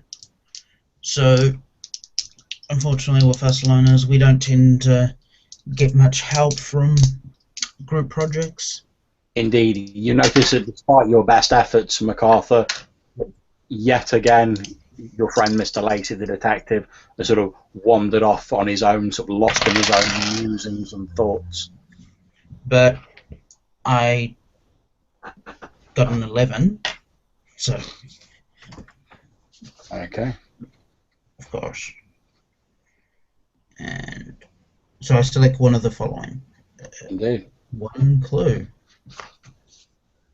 Okay, not a problem.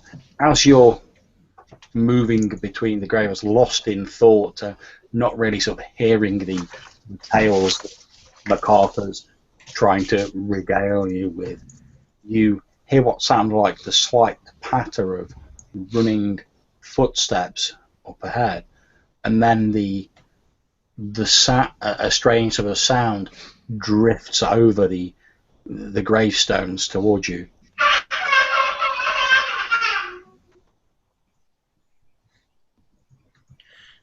Who's there? There, show You yourself. shout- I shout don't like who's these there? practical jokes.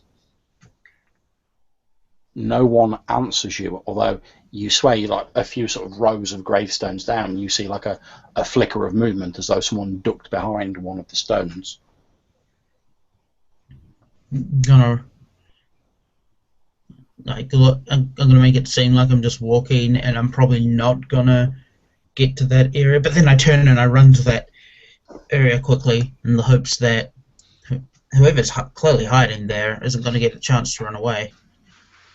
Okay, no problem.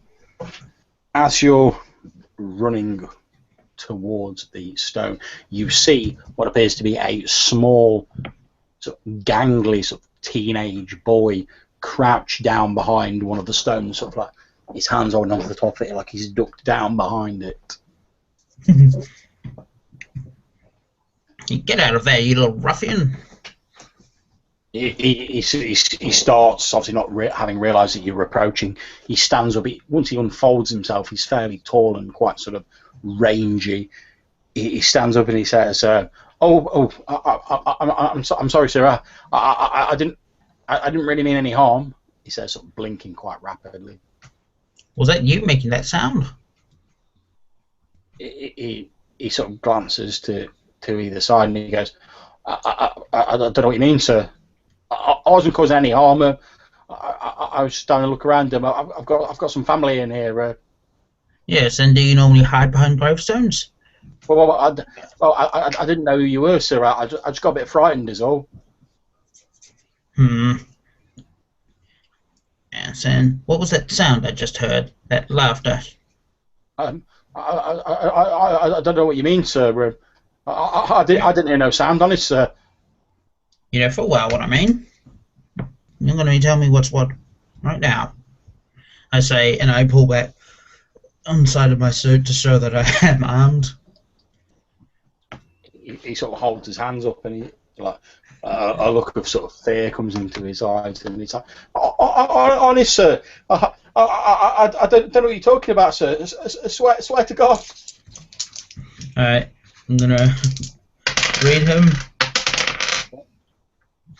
and that's a 12. Okay, you get 3 questions. Okay, he is lying, not just scared. He is lying. He's not doing a particularly good job of concealing the fact either. He does seem genuinely scared, though. How could I get him to tell me the truth? Okay, you think that from the way he's sort of glancing around and he keeps looking behind you, that he obviously wants to get out of this place fairly quickly. So you think that perhaps either by sort of implying that if he tells you what you want to know, you'll let him go more quickly, or perhaps if you even threaten to sort of confine him in this area, that might force his hand. Could I get a sense of what was his motivation before I found him? Okay. Well, from the way he was sort of wandering about, it's almost as though he was looking for something, but then when he spotted yourselves, he sort of thought he might get into a bit of trouble, so he sort of ducked down and tried to hide. Alright, here, kid. Listen here. If you don't hurry up and answer my question, then you and me are going to have a long discussion here in this graveyard. His eyes get a bit wider when you say that, and he's like, "Oh no, I can't do that, sir. I need to be moving on, sir. I can't be staying here." Well, you better hurry up and tell me what I want to know. I don't know what you want to know, sir. Tell me what you can start by telling me what you were doing here. I was just looking for something, sir. For what? A few friends of mine told me that they'd hidden a few things here about. And then he changes tack and he goes, "You're not with the police, are you, sir?" No, I don't have to be. He says, "Well, look, me and a few of my friends, we stole some stuff from a couple of people's houses. Nothing serious, sir. We were just hoping to sell it to make a bit of money. And my friends said they'd like hidden it here in the graveyard, and they sent me to fetch it." It's like some sort of demented scavenger hunt. Well, they were leaving it here till like everything died down a little bit, and then when people forgot about it, I couldn't nip in. In fact, I mean, no one had searched the graveyard for us, so they're just like we picked, like, they told me what grave to go near, and they've just like dug a little hole and buried it in a sack. So, tell me, what do you and your friends want to do with a radio, an air trumpet, and a whole bunch of little knickknacks from people's homes? Well, I don't know, sir. They've not let me into their gang yet. This was supposed to be like me proving myself for my initiation. They didn't tell me what they wanted all the stuff for, so they just said that we had to get it. And do you know what else was with it? What kind of stuff is there? Well, surely you must know. How would you be able to take it if you didn't know what you're looking for? Well, there was all manner of technological stuff and metal stuff, sir. I don't know. I didn't steal it myself. Like I say, I'm just here to pick it up. All right. I'll look him over. I'm like, all right, get out of here. He sort of oh, thank you, sir, thank you, and he runs past you. You notice as he sort of runs off, he pauses briefly, and he sort of looks back with a look of like fear still on his face, and then he runs off down the path. All right. I think I know what I want to look for. Did you hear all that, MacArthur? MacArthur's probably off and away from you at this point because you wandered off on your own. Okay. I thought maybe he would have... You turn round to sort of address MacArthur, not having realised that you've been sort of lost in your own thoughts and sort of wandering away from him. You turn round to talk to him and say, "Did you hear that, MacArthur?" And then you realise that like he's not actually stood next to you for the first time in about 5 minutes. So I'm going to assume he wasn't kidnapped and he's somewhere in the cemetery. So I'm going to go around. I'm going to eventually catch up with him, but I'm also going to be looking for the sack of goods that this kid was hiding, because the fact that he was looking for it out here, but I found something in the church, is pretty interesting. Okay. Well, it doesn't take you long as you're sort of poking around looking for MacArthur to find a small grave where there's like a small patch of freshly disturbed earth next to it. And as you're sort of looking down, you can see you see like MacArthur standing a couple of rows of gravestones away. As you sort of look down and see this small pile of dirt, freshly disturbed. Right. I reach in and I try and dig it up, fully expecting it to be the sack. Okay, and indeed, as you sort of dig at it with your hands, you pull out this clanking burlap sack. Hey, MacArthur. MacArthur. Yes. What? Yeah. Come over here. Take a look at what I found. He says, sort of rattling a brown sack about.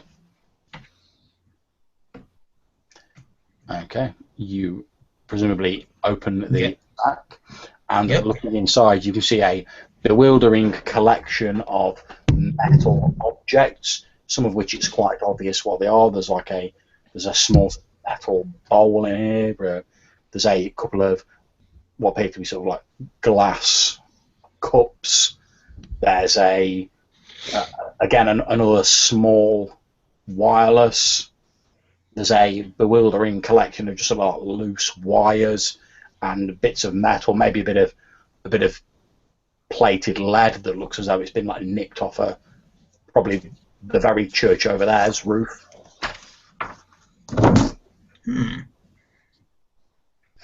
Since I've been recounting tales to myself this entire time, thinking out loud and finding all these things I'm thinking about, because I'm thinking about all these dead bodies, and I've been poking around trying to look through to find, or just to jog memory of all the different ways these people have died, and trying to think back to my medical practice and try to see if there's a connection. So I'd like to ponder things out between the connections of possible causes of deaths that I find in the gravestones, as well as just all this happening going on with the clue that we just found. Okay.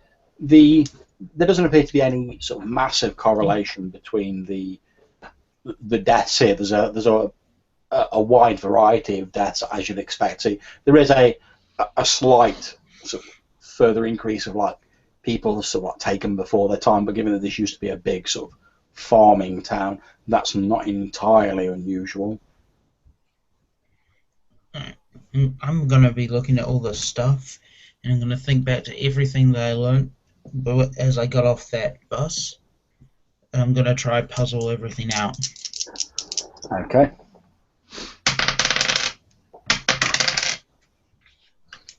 Oh no, it's just a 14.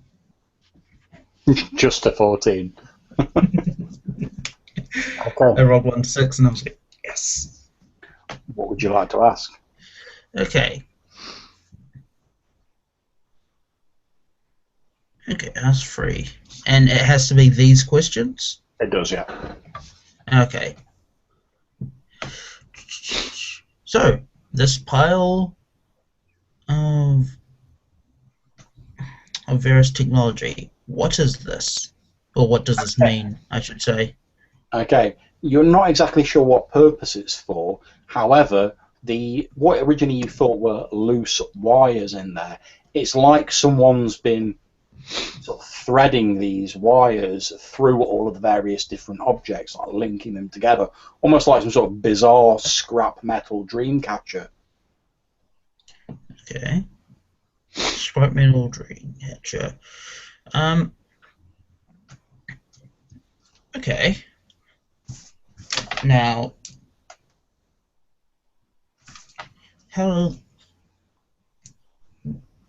what should I keep an eye out for? Well, it would seem that someone is attempting to steal what appear to be mainly metal items based on what's in this sack to construct something. So you'd expect that if their job isn't complete, that there's probably going to be more metal things that go missing. Okay. Like the tractor, maybe. No, I'm just saying, that's not a question. Now, a question that's not one of the puzzling things out questions. I know about there was a sonic military thing here Indeed. ages ago. Okay, how does this fit into that? Okay, well, Um, not so much the things that are in the sack, apart from the radio, but obviously a lot of the things you've heard that have been stolen, the ear trumpet, the radio, etc., do have sort of sonic components. They are related to sound.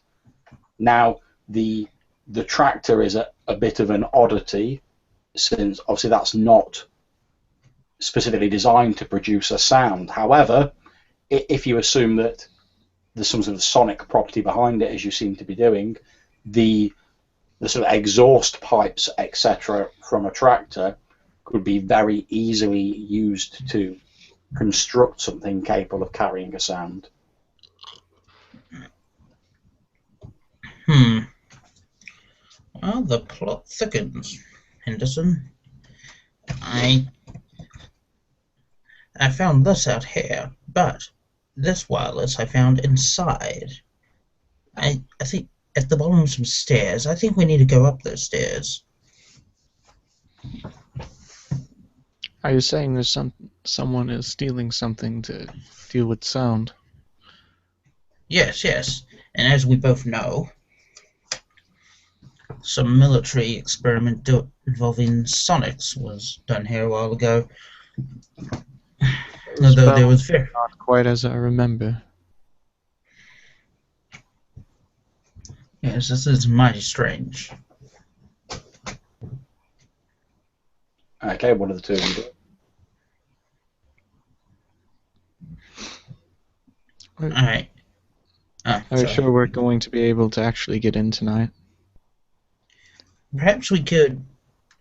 Alright, our two options, if we want to get in and up those stairs, we could try break in through one of the side doors, or we could stay at this Miss Proctor's house. Come back in the morning. One of us can talk to the priest, and the other can go up the stairs and take a poke around. I agree. I would at least like some solace. Do you think we could visit the orphanage on the way back? It's down the way to... Of course. Your house. Just because I'm a little caught up in this missing appliances business, don't think I forgot why we actually came here. Of course.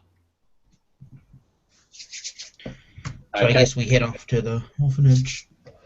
Okay, not a problem. You head up the hill that leads to the Open Arms Orphanage. It stands on a large hillside overlooking the town of Ebon Eaves. And it's a burnt-out, skeletal wreck of the building. You know yourself, MacArthur, that after the disaster, no one attempted to rebuild it or even wanted to pay to remove the wreckage. And so just the sort of skeletal, dark remnants of the structure stand out against the slowly darkening night sky.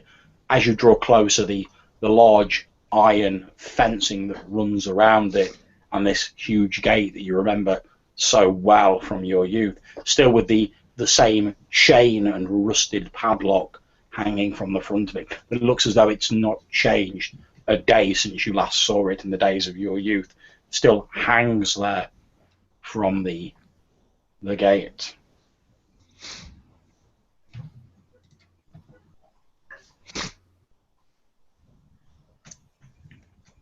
It's a bit of an eyesore, don't you think? Yes, I just wish I could get in. Get in? As you get a bit closer to the gate, MacArthur, you can actually see that although the padlock is still almost like a solid lump of rust that, as you remember it being, the padlock itself is actually open, although it has been looped back through the chain. It's as though someone's unlocked it and placed it back on. Strange. Someone's been here. I look at it when he says this and calls my attention to the padlock. Yes, yes. I guess we can get you in then.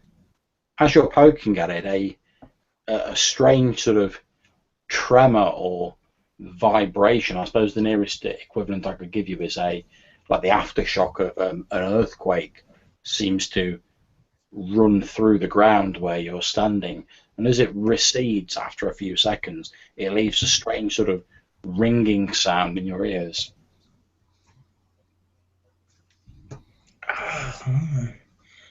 I feel like I was just clipping around the ears. Ugh.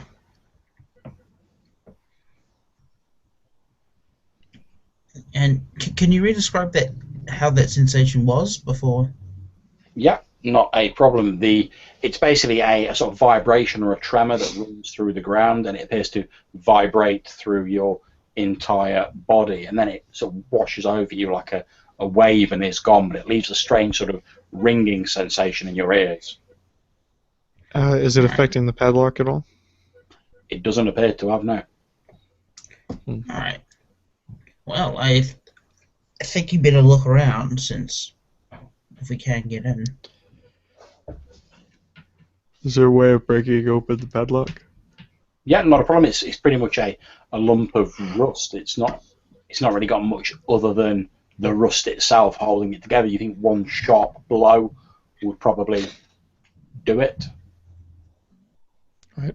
Could you hand me your briefcase by any chance? You're not gonna hit it with the briefcase, are you? Well, of course I am. You gotta look around and hope. Why don't you try this old pipe here?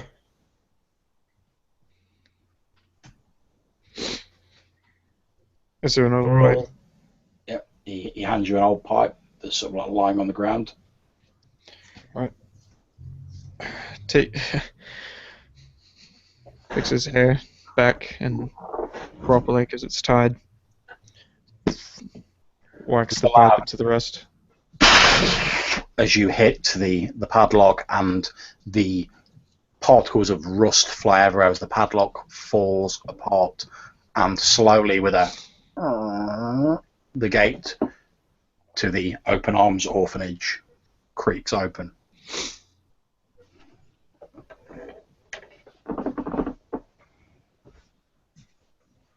Walk in, Okay. biting my knuckle. Okay, you walk inside, and as I've said, it's literally nothing more than the burnt out skeleton of a building. Occasionally, here and there, you come across a withered bunch of flowers or something along those lines that you presumably sort of placed in the style of a memorial in the ruins. Aside from that, you can just see sort of charred support beams and timbers, the remains of crumbling, blackened masonry.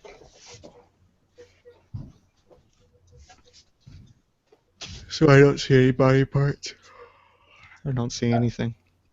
You don't see any body parts lying around. However, after looking around for several minutes, you notice that on one of the walls, someone appears to have scratched, sort of, it's quite obscured by dust and soot particles, but someone appears to have scratched the two words into the wall, and the words are "the sound."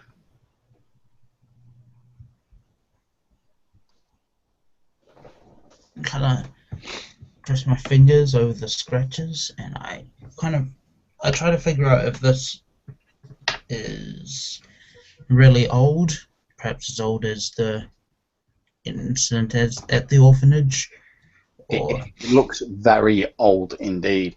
And so, looking at the scratches, you can see there's very, very fine sort of what appears to be traces of some sort of brown staining on the inside of the scratch marks. well, we just heard this vibration and got a weird sound in our ears, and now we see this. Tell me, MacArthur, and I know it's a horrible subject, but could you tell me how this woman apparently killed all the kids at this orphanage? It was the fire, wasn't it, that got most of them? Indeed, the fire that was set by Eloise McElroy killed everyone aside from herself in the building, and it was practically a miracle that she survived herself. And how did she survive this? From what you remember from the stories, MacArthur, she was dragged out by the fire service that rushed up there. And why do they think it was her? Did she confess? She apparently, when she was pulled out, she was raving something about the children not really being children, and that she had to stop them. So they, of course, took that as an admission of guilt. And where is she now? You don't know. None of the original sort of like half-remembered nursery rhymes and sort of bone-chilling tales of terror that you children insisted on telling each other when you were younger mentioned where she was. Like I say, she was more sort of an urban legend by the time. I'd like to. Oh, go ahead. I'd like to poke around. Okay, no problem. I would like to assist him. Okay. What did you get for your assist roll? I got a 6. Okay. You're not really able to offer much assistance, unfortunately, but it's probably due to the fact that you're such a loner. You're not really used to sort of pitching in and working together with others. Probably consulting with MacArthur's probably the nearest you've come to actually having a stable working relationship for a good number of years. However, what did you get for your poke around roll, MacArthur? Well, my luck is 0 if I'm not mistaken, so... Yeah, so that was a 6.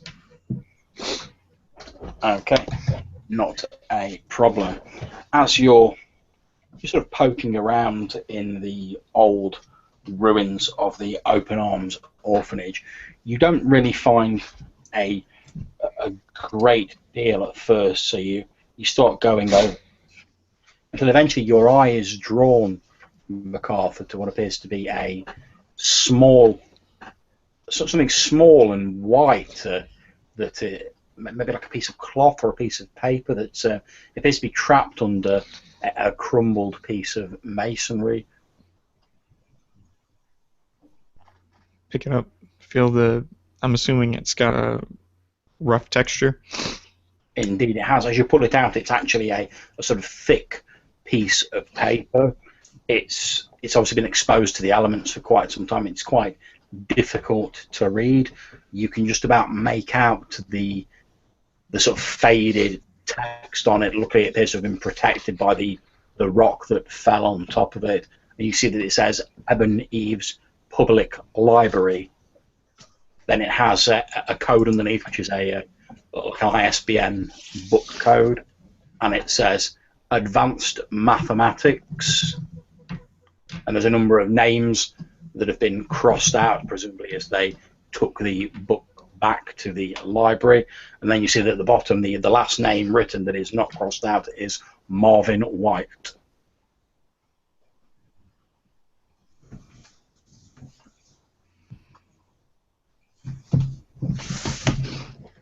What have you got there? What's the date on it? Was it from a few years back? Okay, the date would appear to indicate that this piece of paper, which says it's very difficult to read because it's also been exposed to the elements for a very long time, but the date on it would seem to suggest that this book ticket's about 20 or so years old. So it was long after the building burned down. Indeed. I have look at the piece of paper. Library of Advanced Mathematics. Okay, that in itself obviously strikes you as a little odd, MacArthur, since Ebon Eaves isn't the sort of the hub of advanced mathematics in the world. Someone from outside the town, probably. This seems like the kind of book that someone from outside of Ebon Eaves would pick up. How old would a... I'm muttering it out loud and just whispering over it to myself. So, Library of Advanced Mathematics. How old did you say this was, MacArthur? It's about 20 years out. If I'm not mistaken, there was a person that came to the inn a few years back. Yes, yes. Of course. 21 years, I think they said. Something like that. I'd like to know about this Marvin White. Yes. And this is a new piece of information, right? So I can puzzle things out here? Indeed, you can. That's what I'm gonna do.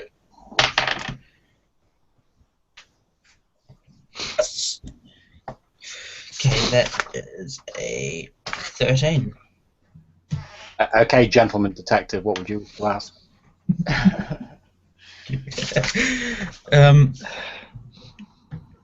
Okay, how does this fit in with the military experiments going on here? Okay, you're sure you remember it? 'Cause obviously you've read up a little bit on the sort of local law before you came in. Of course you have. You're a detective. That's your job. To research things. You puzzle them out. You obviously read into it. You sure you remember seeing that Professor Porter? He had an. You sure he had like an intern whose surname was White? Some sort of engineering student who was helping him out with the work at the laboratory.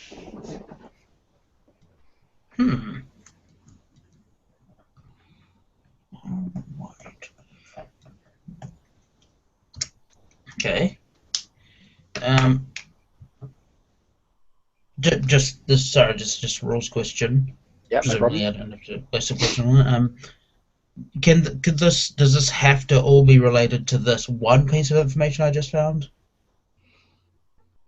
If you're puzzling things out, it does have to relate at least vaguely to the sort of circumstances surrounding you making. Oh, just the current circumstances? Because I was wondering if I could ask, what does this mean for the sound carved into the wall? Okay. Well, the obvious connection is, you know, that the military experiments that were conducted by Porter and White were some sort of sonic experiments, presumably from what you've read, into some sort of sonic-based weaponry for use by the military. As to why someone's carved the sound on the walls of an old, abandoned, burnt-out orphanage, you're not really sure. Okay. I'm not sure if I can ask this, but how does the military experiment on sonics have to do with the woman destroying the orphanage? Well, as far as you're aware, there isn't a connection between the two of them, because the burning down of the orphanage occurred 75 years ago, whereas the military experiments occurred only about 20 years ago. So there's a great gulf of time separating the two incidents. However, the very fact that you found the sound carved into the walls here, and you felt that strange vibration, seems to suggest there is some connection, but you can't establish what it is with your current information. I think we need to find more evidence, but I think perhaps the woman destroying the orphanage has something to do with the military experiment. It had to do with sonics. Perhaps they found some sort of natural source that causes sound to come up through here. We felt it before we came in. Perhaps it drove the woman here insane. Perhaps it's really focused. The strange vibration again runs through the area, and again you're left, as it passes, you're left with this slight ringing sensation. That you felt that, right? Of course I did. This is For a moment, strange. this time as the sort of wave passes, I say it leaves that same ringing sound in your ears. But you could swear for a moment, Mr. Lacey, that as the sort of the wave passed over you, that for a moment you felt like really warm. Well, I have no idea what to make of that. To the point where, as the wave washed over you, as it passed and the sort of normal temperature resumed, you have like goosebumps standing up on your arms due to the sort of temperature difference. Now, did you experience this growing up, MacArthur? You had strange sounds? Heat change patterns? You don't recall anything exactly like this, MacArthur, but obviously you'd never actually been in the grounds of the orphanage before, because it was all sort of kept locked up when you were growing up, and you were always admonished never to really go anywhere near it. No, not that I remember. But... Yeah. I'm not sure how much information we can find here, but maybe we should go down. You want to go? You want to call it tonight? See our old widow friend. Yes, but perhaps we might find something if we go to the lowest point of the orphanage. The basement, perhaps. Lead the way. Right. So I head down and I try to look around, trying to find see if this place does have a basement or cellar we can head down in. Not a problem. You start picking your way through the eerily silent ruins of the Open Arms Orphanage.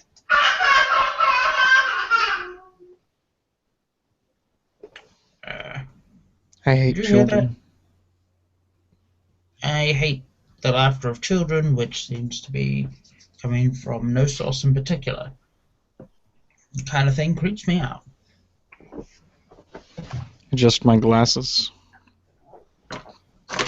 The reflection come off of the rubble. I just look down.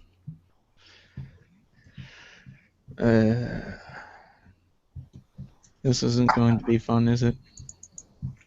After searching around for a few minutes, you don't seem to have located any sort of cellar or any sort of underground portion of the building. Okay. There probably isn't one. Yes, I think it's time we retire for the day. So, we might even be hearing voices soon enough ourselves. Yes. I don't want to go mad down here. Head down to see the widow. Off to see the widow. Who would have Ebon Eaves? Okay, as you're making your way out of the grounds of this Open Arms Orphanage, you hear the sound of an automobile pulling up outside the gate. And as you sort of reach the gate, you see what appears to be a police car pulled up outside the fence, and a fairly sort of tubby man wearing a dark uniform is climbing out of the car. He's slurping out of a cup of coffee in one hand. He's looking a little bit flustered. He's got probably a slightly antique sort of firearm holstered at his hip. He's balancing the coffee in one hand, trying not to slurp that, and he's got a torch in his other hand. He drops the empty coffee cup back in his car, and you see him sort of fiddling around with the torch. It's now getting quite dark, and after a moment, a flickering, pale beam of light comes on, and he starts playing the torch over the area of the gate, and you hear him. He's still too far away to have spotted the two of you, but you hear him under his breath go, "Oh, damn kids." Sorry. And the light starts moving closer to the gate as he's obviously walking towards it. Alright. I hide behind something so he couldn't find me if if he shines his torch at me. Okay. And what is MacArthur doing? Probably the same thing. Okay. It's not difficult to find something to hide behind here. There's rubble and detritus everywhere. You see his torch being moving about, and his voice shouts out with a slight sort of tone of uncertainty to it. Look, if there's anyone here, you just get yourselves out of here now, and we won't have any problems. There's no cause to go messing about in all this business. This is a bad place. It's not safe here. I don't want any of you to come to any harm. Look, just get out of here and get back to your family. Stop causing so much trouble. His torch to wave around. Perhaps read him based on his tone of voice? Yeah. No. It's a mystery to me. Okay. His beam moves around for a few moments, then you hear him say, "Well, I'm going to lock the gate up when I go. So if you want to get out, you want to get out now." And that's definitely the only way to get out of here? You could probably, with some difficulty, you could probably climb over the fence. Okay. Well, I'm thinking that's probably the better idea. You see his lights, his torchlight move back to the gate, and a few moments later you hear the sound of him sort of like fumbling with the chain around the gate, and the gate shuts. The torchlight moves back over to the car. Torch goes off. You hear the car door slam, and a few moments later the automobile starts up and pulls away from the wreckage of the orphanage.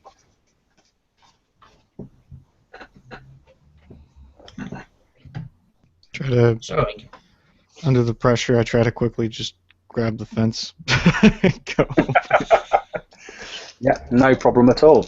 So make me it'll probably be a might roll, since you're trying to pull yourself over with some your strength. Might is 0. Here we go. 8. Okay, that's absolutely fine. It's not a terribly difficult climb, to be honest. And how about yourself, Mr. Lacey? Okay, I get a 7. Okay, it's a bit of a scramble, and it's a bit more difficult than you anticipated. But after a few moments, the two of you land safely and sort of panting and ever so slightly out of breath on the other side of the iron fence.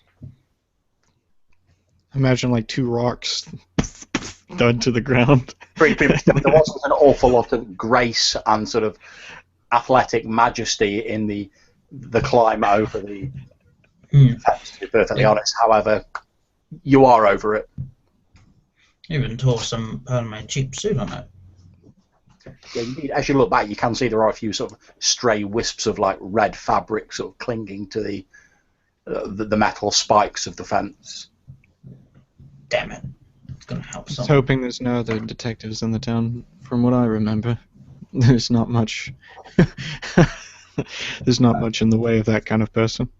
No, as far as you remember, the police station was pretty much a sort of one-man affair.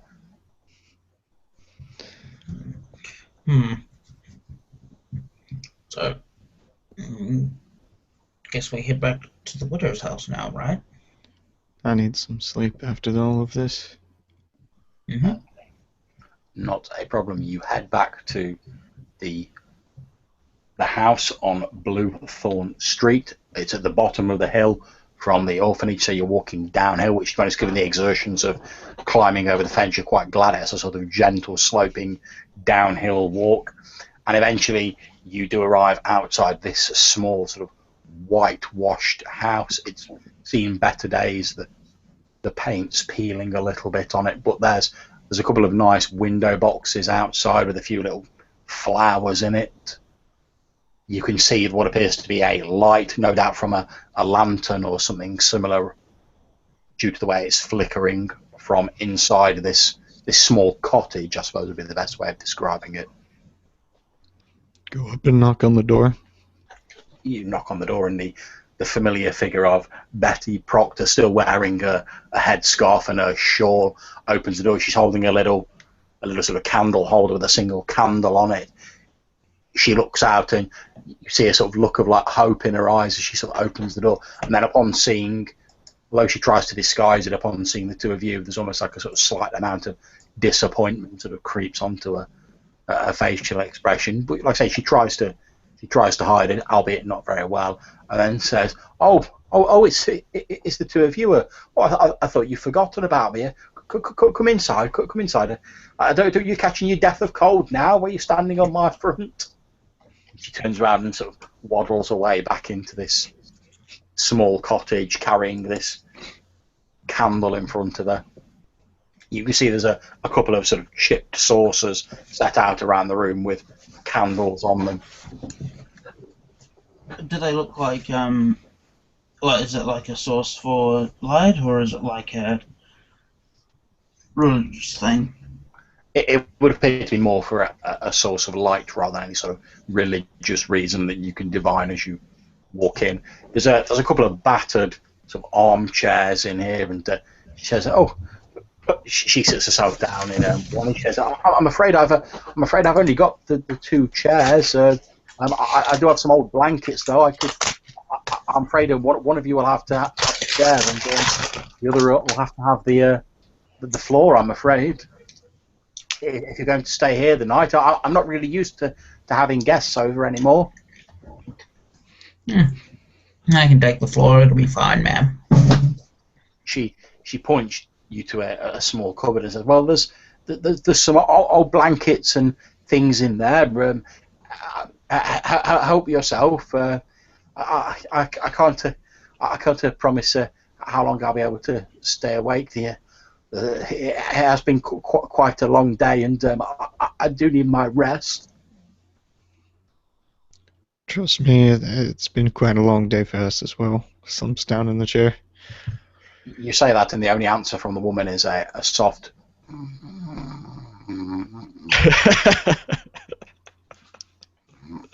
As her head sort of fallen forward a little bit, and she snores softly. Your friend, Mr. Lacey, has got out a number of blankets, and he's sort of making himself as comfortable as possible on this fairly sort of hard floor of this little cottage. The night has fallen outside, and it's almost completely dark. There's only the flickering amber glow of the 4 or so candles that are sort of spread about this room. A couple of them are almost burned down to the wick itself, and they're slowly guttering and starting to go out. Do the two of you do anything, or are you just taking your evening's repose? I'll kind of lie there for a while, trying to think about how strange this little trip turned out. Maybe try to think about what the hell could be going on. Okay. Not a problem. You're lying there sort of mulling over everything. After what appears to be a few hours, you've been lying there sort of mulling it over in your mind, listening to the soft snoring of this old woman who basically just sort of pulled a blanket up around her and nodded off while she was in the midst of talking to MacArthur. What's MacArthur doing, settled down in the armchair? Are you sort of nodding off yourself, or? I slept probably in a short spurt. I'm not going to sleep much tonight, especially after the vibrations. Okay. A very good point, and indeed you do find your sleep somewhat fitful. After what appears to be probably about 2 hours, it's difficult to tell since there are no real sort of clocks in this cottage. You see what appears to be a sort of flickering white light outside, sort of shining through the small window of the cottage. It throws a sort of dim white radiance across the entirety of the cottage, far outshining the candles, which have by now long since gone out.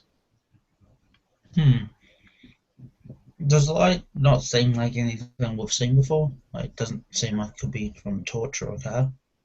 It seems to be filling more. It's more of a sort of a general sort of aura of light filling the room rather than the sort of pencil thin beam you would expect from a torch. and you know there's no sort of newfangled street lamps or anything of those kinds in Ebon Eaves. Obviously, you're not in the big city now. You're in a small backwater town. Lift myself up, and I try to peer out of the window. Like, Okay. So, like, do I look too obvious?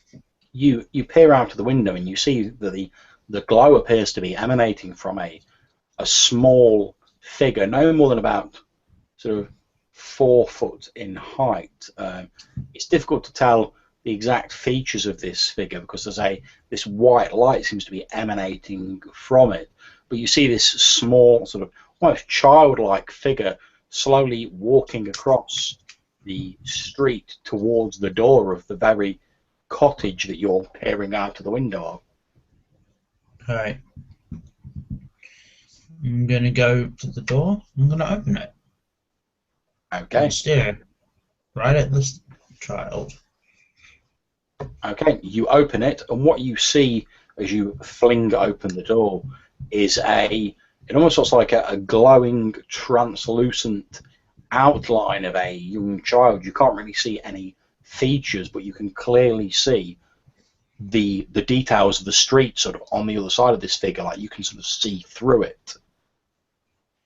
But this diffused white light emanates from this. It's almost like an outline of a child rather than an actual figure. Are you Benny? The figure moves towards you, and then it seems to actually pass directly through you, and you feel a strange sort of heat or sort of hot spell sort of pass over you, like beads of sweat break out on your forehead. Can you please make me a reason roll? That is a 10. Wait, 11. Okay. Can you mark off 1 space on your sanity chart, please? As this sort of translucent figure appears, from your perspective, MacArthur, it seems to just like merge with your friend and emerge out of the back of him. For a brief moment, Mr. Lacey, you're no longer stood in this small cottage. You're surrounded by smoke and flames and heat, to the point where you can feel yourself struggling to breathe as all this smoke's going into your lungs. You can almost feel the sensation of like your flesh singeing on your bones as this heat draws in around you, and then just like it passes and you go really cold again as the sort of the normal temperature rushes in, and this white sort of translucent outline of a child passes through you and continues on into the room towards the 2 chairs where your friend MacArthur and the old woman, Mrs. Proctor, are apparently sleeping. Oh my God! You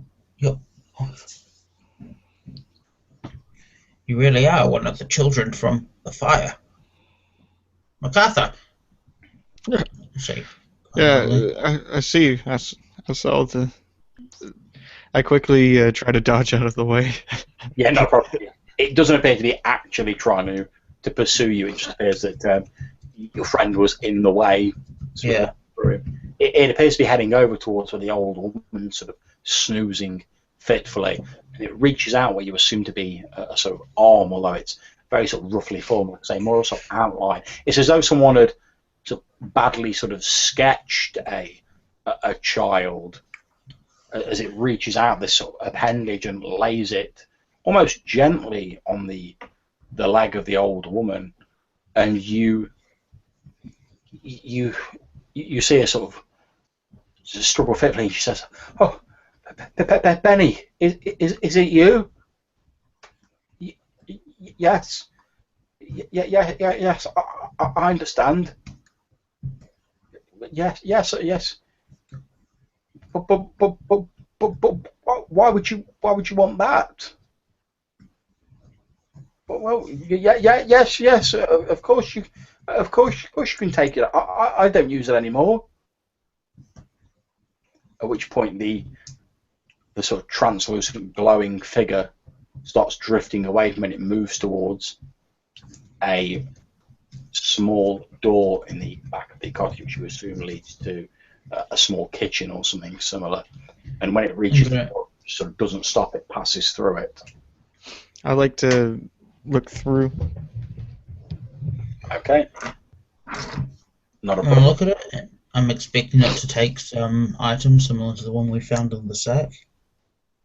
Okay, and indeed, as you look in, you can see there is an old wireless on the side in this small sort of kitchen area. The translucent figure walks over to it, holds out its hands, lifts up this wireless, turns around and starts walking back towards the door, holding it out in front of it. I would like to try to grab it and then dodge, take a run for it. Okay, not a problem at all. Can you make me... I would say you can use either might or passion for this. It's quite a sort of instinctive reaction. I'll leave that entirely up to you. I'll try passion. 'Cause that's an 8. Okay, not a problem. You snatch this wireless off it, and you turn round to run away. However, as you do it, it sort of reaches out a hand and sort of, from where you can see, Mr. Lacey, it just sort of like lays a hand on MacArthur's back. And as I described previously for Mr. Lacey, you immediately find yourself surrounded by thick, cloying smoke, and you can feel this heat bearing down on you, as though you're sort of almost plunged into the middle of this fire. You can almost smell your own sort of flesh starting to singe off your bones. MacArthur, I wouldn't do that if I were you. Where MacArthur stood, he appears to be just sort of staring straight ahead of himself with his eyes sort of wide. Oh, this is not good.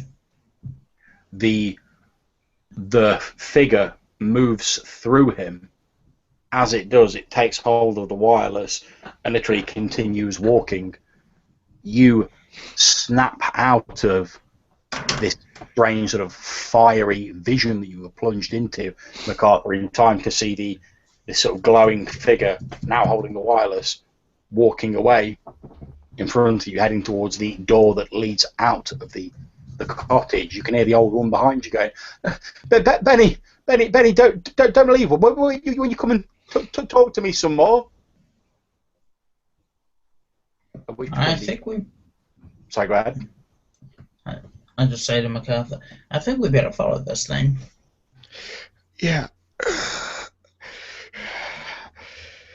As she says, And a replay. You did that Google Hangout thing where you froze, I then see. sped up through everything. Can you You please keep doing it when you're about to explain something. I'm afraid Google Hangouts does nothing for my sense of dramatic timing. Can you please make me a reason? all right. I get a 13.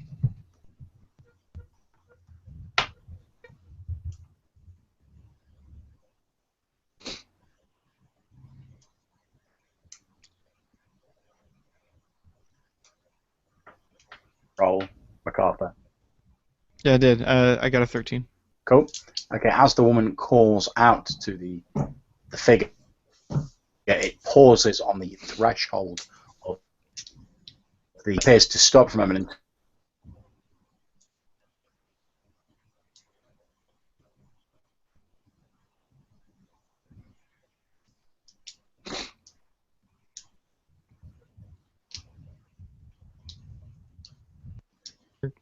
Cutting out again.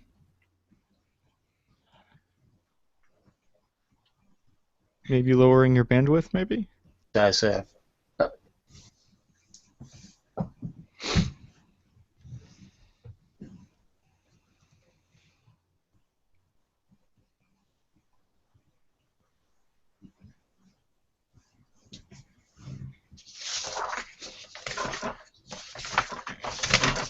Send me a Facebook message.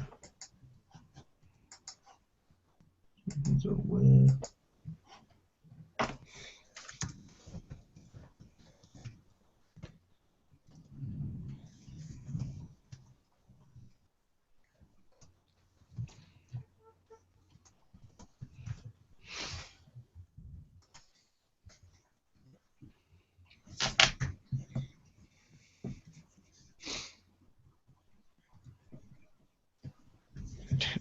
Do you want to hang out again? The lengths you have to go to, man. The lengths you have to go to. Oh. Okay. Can you all hear me now? Yep. You lowered the bandwidth, I'm guessing? I have indeed. Okay. As I've said, the figure sort of paused on the threshold when the old woman attempted to speak to it. Her face broke out in a big smile, and she said, "Oh yes, of course, I understand." And this big grin spread across her face. At which point, the figure, still holding the wireless up in front of it, turns round and walks out of the door of the cottage. Does the wireless pass through the door? It does indeed. Okay. Okay, so I'm going to go out and I'm going to start following this thing. Okay, it appears to be walking up the hill that you guys came down earlier in the evening. And what's more, you notice as you walk up the hill following after it that a number of other similar glowing figures emerge from other streets of the town, all of them carrying some metallic items, some of which you recognize as being bits of farming machinery. There's another couple of old wirelesses. Is anyone holding something that would be too heavy for a kid to carry? Oh yeah, certainly. There's one of them carrying what appears to be an engine of some sort, perhaps out of some sort of agricultural machinery, but the figure's just holding it out in front of itself as though it weighs virtually nothing. If only Matthew were here. Okay, so the figures continue up the hill. They appear to be heading towards the church at the top of the hill, or perhaps the graveyard next to it. Okay, I'm going over there and I'm going to see what they do with all this stuff. Okay. I'm not sure. Is MacArthur following me or? MacArthur's following suit. Alright, cool. Okay. As you reach the door of the church, you watch as these translucent figures pass through the heavy wooden door of the church and disappear inside. I go up to the door and, you know, it's of course locked. Damn it.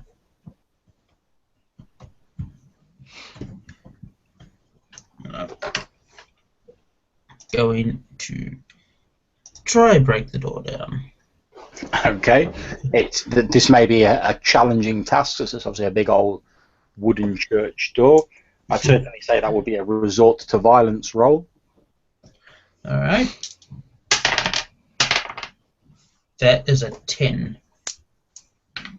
Okay, you're pretty certain that you can bash this door down. However, it's going to be very noisy, and it's obviously going to take you a little time. It's not something you're going to be able to do quickly and sort of burst in. It's going to be a sort of concerted effort. So if there is anyone inside, they'll certainly know that you're coming before you get there. Do I think one of the doors on the side would be like much quicker? Oh yeah, you think that if you try one of the doors on the side, you could probably like kick that in, no problems. Alright, I'm going to do that, not just because I care about people not knowing that I'm there, because you know it's an army of ghosts, but mainly because they can easily replace that door. Okay, not a problem. That's very honest of you. As you make your way around to the side door, you give a swift kick, and the door bursts open. You appear to be at the side door that leads into the sort of priest's quarters that you saw previously, where he spoke with Mrs. Proctor. So I'm going to try to get through there and get through into the main area where all the ghosts are. Okay. I'm assuming they're ghosts. That's certainly an assumption you're free to make. Okay. As you make your way through the priest's quarters with MacArthur behind you, you can hear a soft voice that you recognise to be that of the priest, Father Thomas, in the mainstay of the church. He appears to be addressing someone. You hear him saying, "Oh, the angels were right. They told me that everyone in the parish would be reunited with their loved ones at the memorial. I didn't think I'd be worthy of the honour of being visited before then." So I'm gonna like peer out of a. So what I'm imagining is that he's in like the main area and he's saying this. I hear him saying this, but I'm in like his quarters. That's it. Yeah, exactly. And so I'm gonna open. As you sort of peer out, you can see that he's basically stood sort of in the middle of the sort of the main area of the church in one of the aisles, and all of these white, translucent, glowing figures are gathered around him, sort of surrounding him, all holding out these items in front of them. I'm gonna wait just one more moment, see what he says next. He says, it's as though he's responding to like something that you don't quite hear, and he says, yes, of course I understand. Yes, take them up to the bell tower with the others. Of course, I wouldn't dream of standing in the way of the work of the Lord. Okay, I am going to head out the other exit to this room and sneak along the same path I went last time to where I found the wireless. Okay. Now I'm gonna sneak along, and you find yourself at the bottom of this spiral staircase. You're just in time to catch one of these, the last of these translucent figures, making its way up the stairs. Alright. I'm going to try head up them, but I'm going to try to be as quiet, because any footsteps will probably alert the priest to my presence. Okay, that's a very good point. Can you make me some form of roll for that? What kind of roll? Act under pressure? Yeah, I'd say Under... an act under pressure roll, yeah. Because I'm following suit. Okay. Yep, I got it. I do it. Okay. Got an 11. Okay, great. You both stealthily creep your way up this spiral staircase into this bell tower, and when you arrive at the top, you don't find any sign of these eerie, translucent, childlike figures. However, what you see at the top is you see the church bells that you've heard ringing out with this sort of strange sound a number of times since you've arrived in the town of Ebon Eaves. But instead of just seeing the bells, you can see that almost sort of haphazardly there's a whole like conglomeration of strange objects, a couple of which you recognise, that appear to be like attached to the church bells.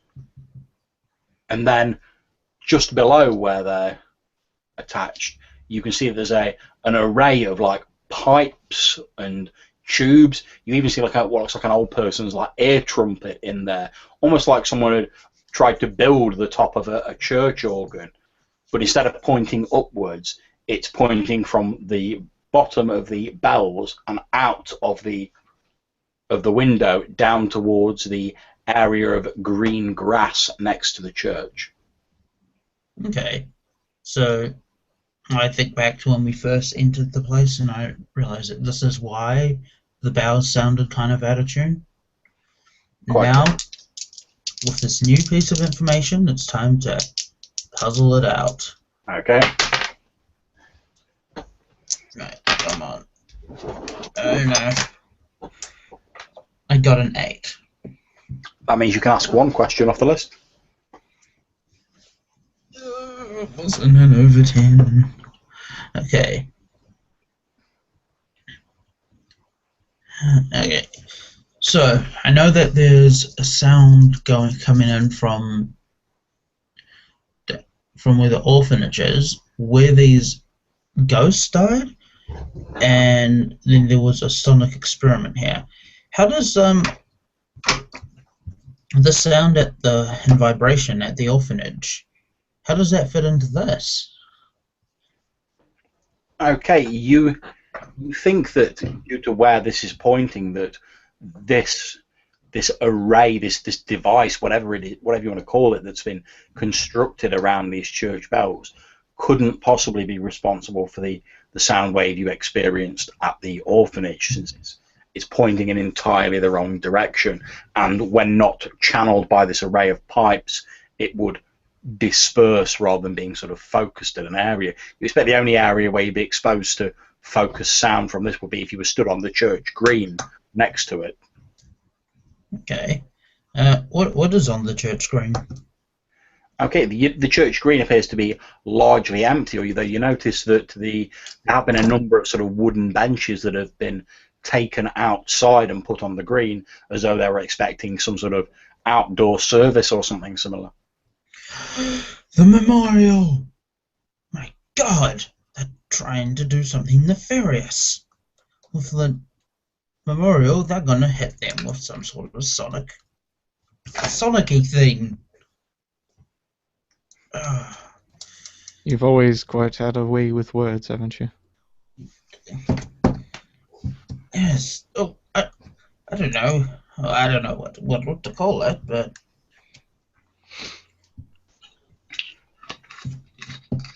Okay. Why would they do this?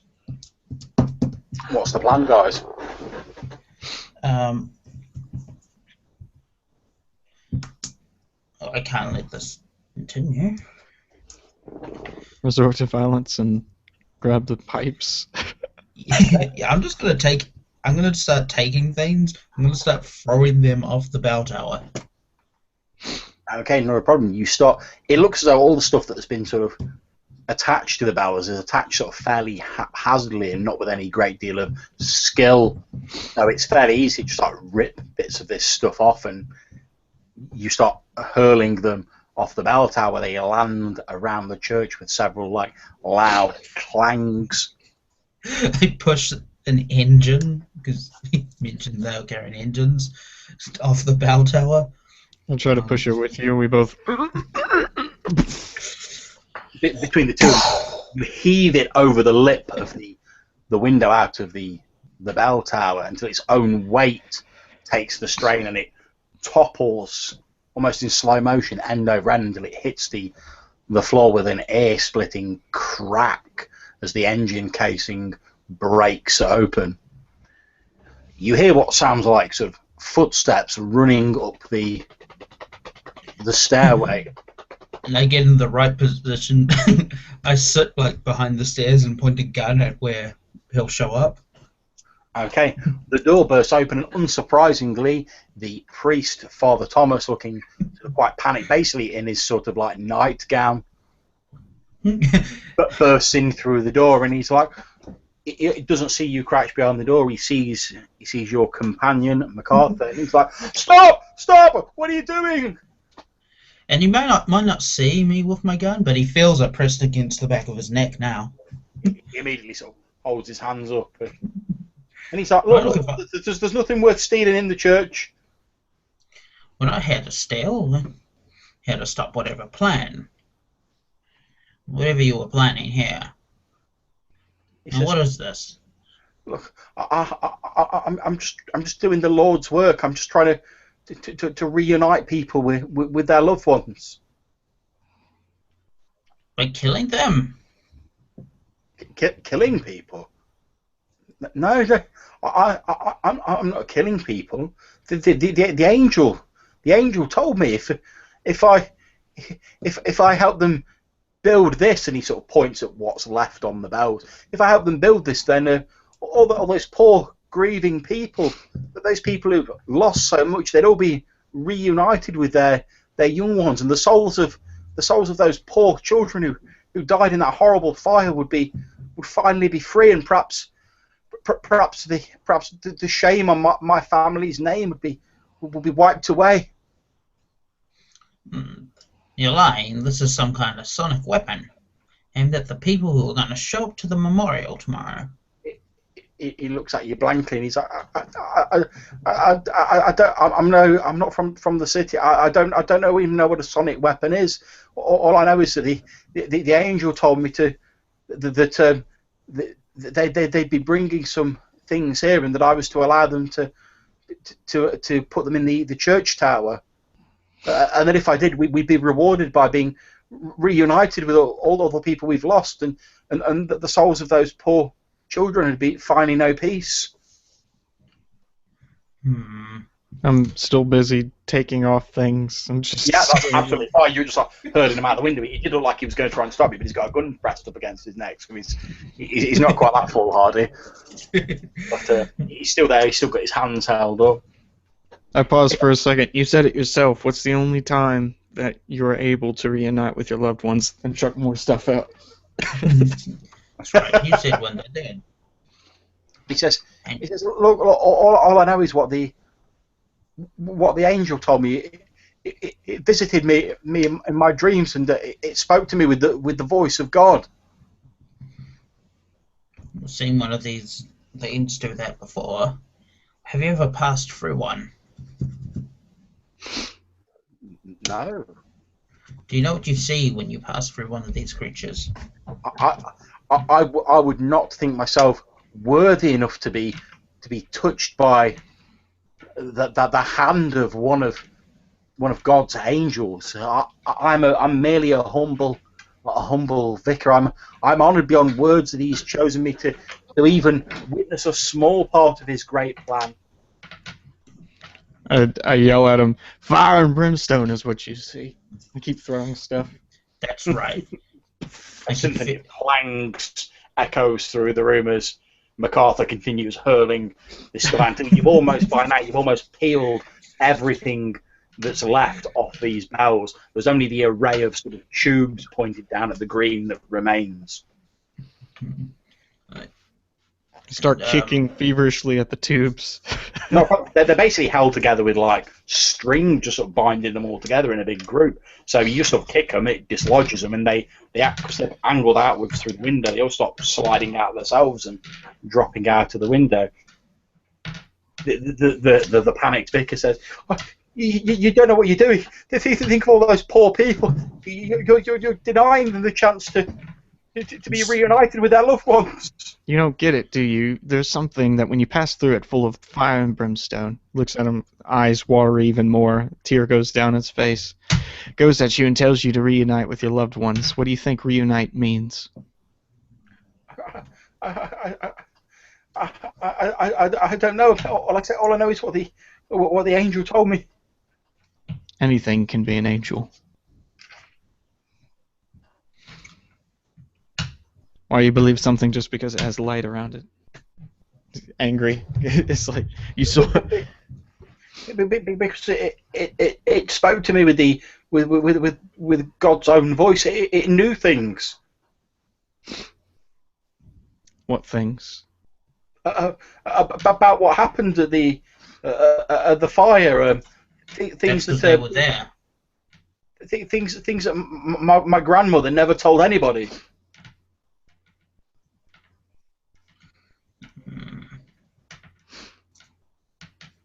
That's because these things were there. These things aren't the angels. No. These things are the children. I'm not talking about them. I'm talking about the angel. Explain. This point is just like, what? He sort of starts back a bit as you both sort of in unison go, explain. He's like, he says, well, these souls, they're just here to help the angel. They're just servants like I am. The angel itself visited me and told me that it it would send its servants to bring everything that was necessary here. And what, pray tell, does this angel look like? It's a beautiful figure, so tall and so thin. The light of the Lord shines from it, and when it talks, its voice seems to penetrate to the very core of you. And as in the Old Testament with so many of the angels, it has more than one face, so that it can perceive the many different facets of the Lord's beautiful creation. How many times have you seen this creature? I've only seen it the once. It descended from the sky and it spoke to me in this voice, and the voice sounded like every caring, loving person that I've ever known. It was, if God himself has a voice, that would be the voice that God would speak in. I have no doubt about it. How long ago? It would have been about a month ago. Time to puzzle things out, because I'm puzzled. Okay, that is a 10. Okay, what would you like to ask? Okay, how does this fit? Okay, how does it just, because he's using sounds a lot. Description: this angel sounds like what I think an angel would sound like. Its sound shook of its voice shook me to the core of my being. How does this relate to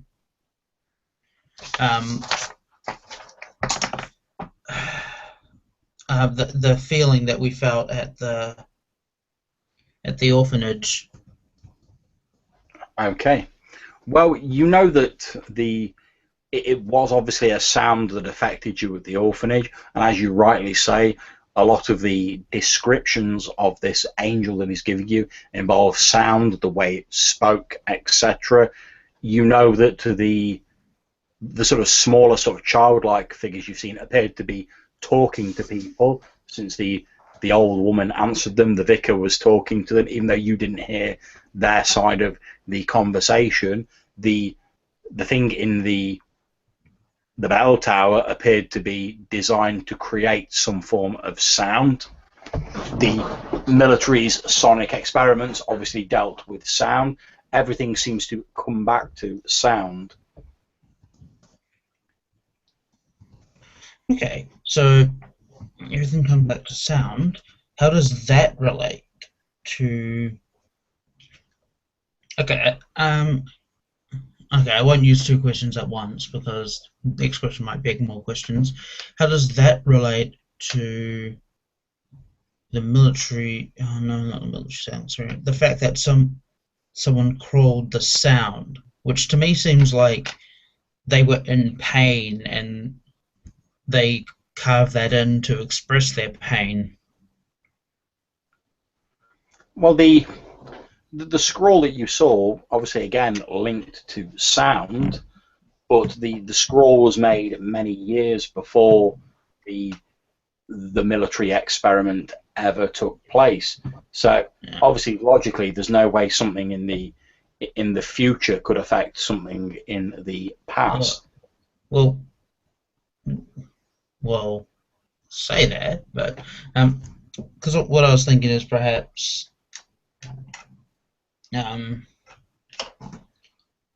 sound, like the orphanage was destroyed, and I don't know, say that the ghosts of the children somehow are have the sound, and so the sound effect made the military want to investigate it, and yeah, you know that, and that's, you know, the order of events. Okay.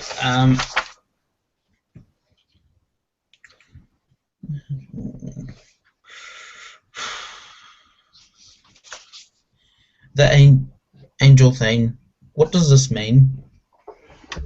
Okay, it would appear that if you disregard the fact that this is actually an angel, which you quite clearly are prepared to do, Yeah. it would appear that some creature that's capable of appearing as a being of light and is capable of manipulating sound, and from what the vicar said, where he said it descended from on high, it would also be apparently capable of flight, is a reasonable assumption. That some being of that sort of caliber is trying to create some sort of sonic effect for its own purpose, and it's basically using what you've termed the ghosts to gather all of this equipment it needs by having them visit sort of vulnerable people who've like lost people, and basically getting them to hand over their stuff so they can then build it into this machine that you guys have just so sort of neatly disassembled. Okay, so what Richard's thinking is that if ghosts are real, which they seem to be, then perhaps a being like this might exist, then it might not be an angel. As you're sort of thinking about it, that you do remember sort of in the original reports that you read, just after the disaster at the laboratory with the original sort of military sonic experiments, some of the soldiers filed reports that said they saw one or possibly two figures flying out of the exploding wreckage. Now later on they recanted those statements and said it must have been a trick of the light or the shock of the incident. What did the experiment going wrong actually entail? Because I presume I don't know a lot about it because of military keeping it quiet. Indeed, the military did keep most of it secret, and they carted off most of the stuff at the laboratory. It was never really made clear exactly what went on within the bounds of the laboratory. Just some sort of failure that led to an explosion that apparently had some sort of strange effect or caused a riot of some kind in the town, which led to a number of civilian casualties. MacArthur, these ghosts start in a fire, right? When you pass through them, then someone is... You experience fire, because that's how they died. What if someone were to die by sound?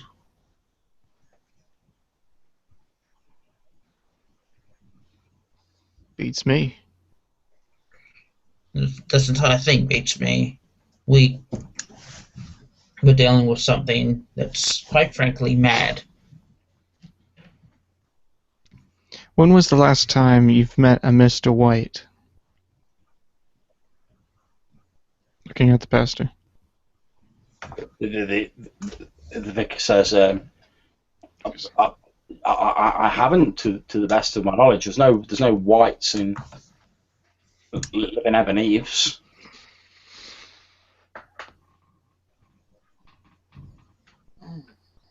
He was last here 20 years ago. Oh that explains it then. That would have been before my time here. All right. Look at him. You do realize that being reunited can mean dying, right? The angel said no. You're wrong. I used to think that myself, but the angel told me that we'd be in an earthly paradise. We'd be here with our loved ones. It told me that all I had to do was let it bring these things up here and then hold the memorial service as planned, and that we'd soon all be together again.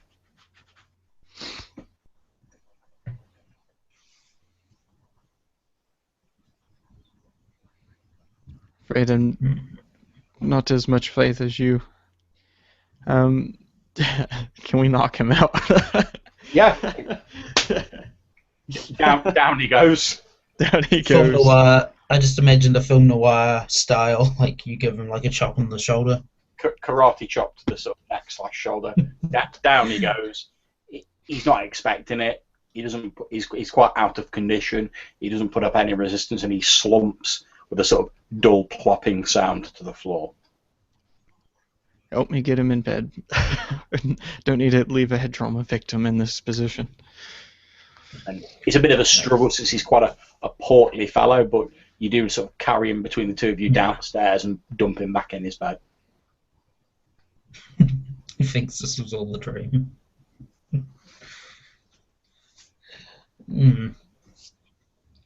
So, what have we done here? He stopped something from happening, but we don't know what. Hopefully he'll be out for the rest of the memorial service, but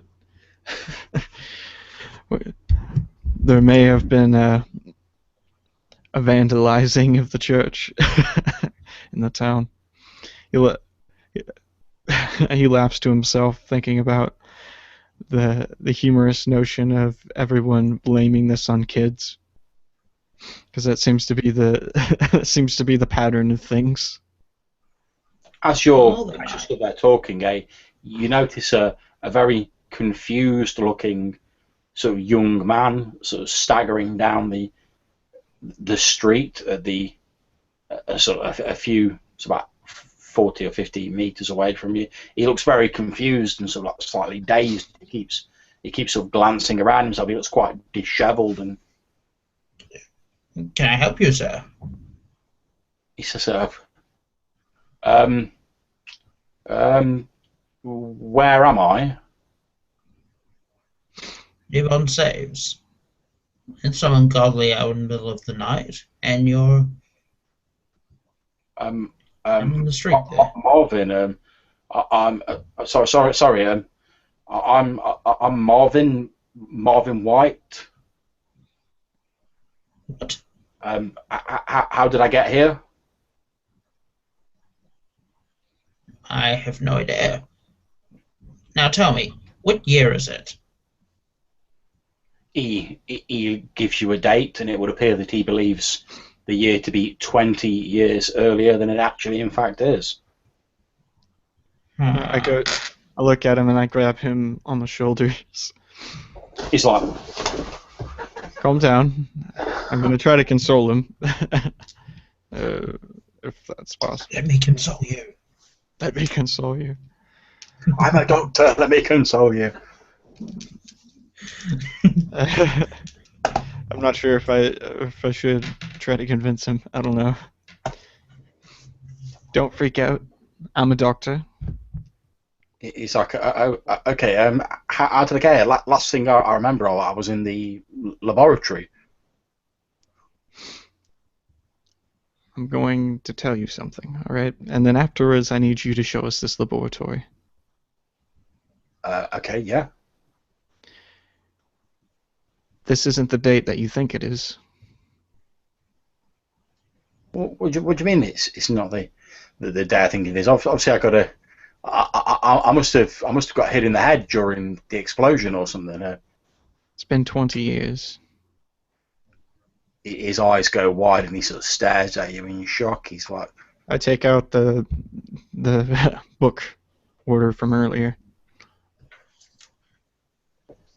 at which point he sort of looks and he says, of course, I remember taking that book out from the local library only yesterday. We found this in the asylum. It's been withered this entire time. Not the asylum, but the orphanage. The burnt remains. The orphanage, of course. That's where it all started. That's when I knew I had to stop Professor Porter from finishing his experiment. Okay, now that I told you, show us this laboratory. You had to stop this, Professor Porter, did you say? Yeah. He's sort of leading you through the town as he's talking to you. He says, yes, I originally he brought me in on his experiments. He was trying some new sort of application of sound waves. He believed it could be used to accelerate the mental processes, but he'd not been able to get funding, so he'd had to accept some funding from the military. I think they wanted to use it as a weapon or something, but because he was getting on a little bit, some of the parts had to be handmade, and he hadn't got the manual dexterity to use it anymore. So I was in town visiting some friends of mine who live locally, and he saw that I'd been reading a book from the local library, the one that you've got the ticket for there, and he asked me if I was interested in taking on a job with him. So at first, of course, yeah, because I was happy to have the money, but as he sort of tested his sort of smaller models and his prototypes, I started to get a bit uneasy about it. At which point he comes to a stop, and his mouth falls open, and he just sort of points his hand up, and as he points his hand, you can see he's pointing to what appears to be a large laboratory building, and he's like, but that's not possible. Why? I was in that building when it exploded. Could have easily. The professor was attempting to do the final test of his experiment, his sonic device. He pointed it at the old ruins of the orphanage, since we knew that no one lived there, so it seemed like a fairly safe test ground. And when he set it off, I came in. I tried to tell him that what he was doing wasn't right and it wasn't natural. We argued that there was a bit of a scuffle. During the scuffle, the machine got knocked over, and then I just remember there was this blinding flash of light, and when the light cleared, I was out in the street, and the next thing I knew, bumping into the two of you, and you're telling me it's 20 years later. That's quite the story. I'm gonna have a talk with what's left of this professor of yours. I don't know that there'll be much left. I don't even know how I managed to make it out of the explosion. Do you mind taking us in? He reaches in his pocket, takes out a key, opens up the door, and inside you see a number of benches with sort of various glass files and laboratory equipment laid out on it. In the center of the middle bench is a device which looks to be a smaller version of what you saw in the church tower. A small box with a number of speakers and cylinders on it, and an array of pipes coming out to the front of it. Do you recognize this? You turn round to speak to the young man Marvin White, who has stood just behind you, and then you find that he's not actually there anymore. Strange, I didn't hear him leave. A door at the back of the laboratory opens, and two figures walk in. One is an older gentleman with sort of fraying, wild white hair wisped around his ears, wearing a long white laboratory overcoat, and the other is a young man that you recognize as Marvin White. They walk in from a door at the back of the laboratory. They appear to be having some sort of argument as they walk in. You hear Marvin say, "Look, Professor, I've been looking into the mathematics of what you're proposing, and it's not right. Look, messing around with this sort of thing, it's not godly, man. It's not natural." Which one? Can I grab the box while this is going on? Yeah. I take it and I throw it on the floor. Okay, you throw the box on the floor, at which point the older man sort of rushes forward, and he's like, don't you realise what you've done? This is years worth of work. And what the devil are you doing in my laboratory anyway? And he's sort of picking up the sort of smashed bits of the sort of device and vainly looking at it to see whether he could possibly hope to put it back together again, before eventually sort of dropping them down onto the floor when he realizes it's damaged beyond repair. He says, "Don't you realize the implications, the bounds forward that this could have meant for humanity?" What you were planning to do if it was dangerous? What do you mean? How do you mean it was dangerous? All I wanted to do was help mankind achieve his true potential. Well, trust me, it didn't work out. Well, I'll never know now. I've not had a chance to test it. Look at Henderson. Like, I don't know what to tell this man. What's White's face like? White sort of looks at the two of you. He looks relieved, to be perfectly honest, and he sort of looks over and he says, "Well, to be honest, Professor, I don't know who these two people are, but I think that's probably the best thing that could have happened. Well, we've no idea what could have happened if you'd succeeded in tampering around with these forces. Man's not meant to understand this sort of thing, Professor." I'm gonna try to convince him to stop playing off of his speech. Okay, go for it. Do I still have the 8? Well, not 8. It's 8 plus affinity, and I have 0, so yeah, it's 8. Okay, and you're trying to persuade the professor to not continue on with it. The professor says, "Well, maybe I was a little hasty with rushing the testing through. I must admit, some of the calculations were very complex. When one's dealing with mathematics that can affect temporal causality, it gets all very complicated. But what am I going to tell my backers? They'll expect to see some investment in return for the money that they put up."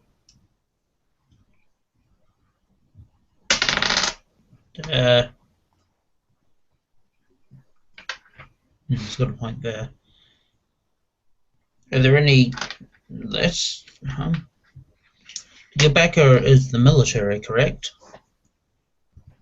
Yes, that's right. I was forced to turn to them to get money to continue my research. No one else would back me.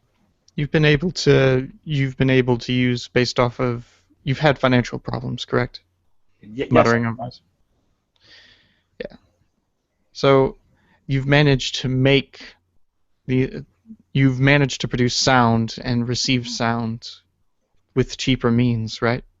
That's correct. Modify it to be a communication device, make it cheaper materials. The military would surely make use of that. A communications device for relaying orders and important matters. That just might work, he says. And if it's cheaper, then it can be mass-produced. Well, Yes, imagine a world where everyone had some sort of wireless communication device. What a splendid idea. Yes, yeah, and he starts sort of he sort of pulls a pad from the desk and he starts immediately like scribbling stuff down, at which point a slightly pained voice from behind him, which you recognise from coming from Marvin White, says, "Oh," he's sort of holding his head, he's like, "Oh, I don't feel so good, Professor." I've got the professor's like, "Well, I don't have time for that now, Marvin. What's the matter?" He says, still sort of scribbling away in his pad. "Oh, I've got ever such a pounding headache, Professor." And he's sort of holding massaging his forehead. I show him the receipt, or not the receipt, but the book. Okay. He sort of looks at it, and he appears to be trying to sort of peer at it as though his eyes can't focus on it properly. And then as you watch, Marvin White literally just like fades away and disappears in front of your eyes. What's going on? Explain to me. I have no idea. I'm a doctor, not a scientist. You turn around to ask the professor what's going on. You see that he has also apparently disappeared, but you can hear a sort of dull, almost rumble. It sounds like almost like there's a lot of people talking, sort of just out of sort of range of your full hearing, but it appears to be getting louder. Is it deeper in the laboratory or outside? No, it appears to be all around you in the laboratory that you're currently inside. I start looking around frantically for what the source is. Okay, it continues getting louder and louder, and eventually you start noticing these sort of hazy, sort of translucent figures start appearing around you. They look like men, women. Most of them appear to be wearing some form of like long white coats. And so as the seconds pass, they steadily appear to be getting more solid and more real. The scientists, all the people that died here in the explosion. As the seconds pass, eventually they appear fully solid in front of you, and you're no longer in a deserted laboratory. You're in a fully staffed laboratory populated by numerous scientists wearing the current garb of the day, all walking around with clipboards. One of them nearly bumps into you, Mr. MacArthur, and he sort of looks up from his clipboard and says, "Oh, terribly sorry there," and he sort of moves to walk around you. Oh, sorry. Which wasn't there supposed to be a new kind of research of some kind involving bodies for diagnosing, for live testing? Indeed. Which way? Sorry, I'm tad new. Well, I mean, I think you must have. I have heard of such research, says the technician, but I'm afraid you've got quite the wrong place. This is the Ebon Eaves telecommunications laboratory. Oh, I'm terribly sorry. What's the way out then? Just through there towards the door. Sorry, you've had a bit of a wasted journey. However, I'm sure you'll find your stay in our peaceful town very pleasant. After all, we are at the forefront of telecommunications. Oh, thank you. I walk out and I say to him, "What the hell's a telecommunication?" Beats me. I was just trying to stay alive. Okay, as you walk out the door, you're surprised when you get out there and you see that the town when you entered was fairly sort of small and ramshackle. Now appears to be much larger than when you entered, and all the buildings that you saw seem to be in a far better state of repair.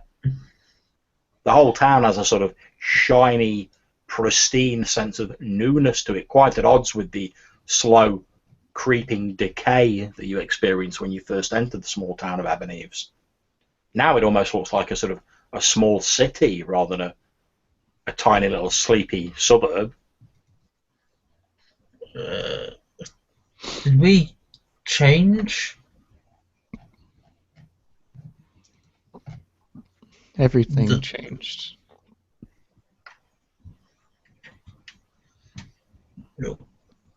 Okay, wait, I try to think for a moment.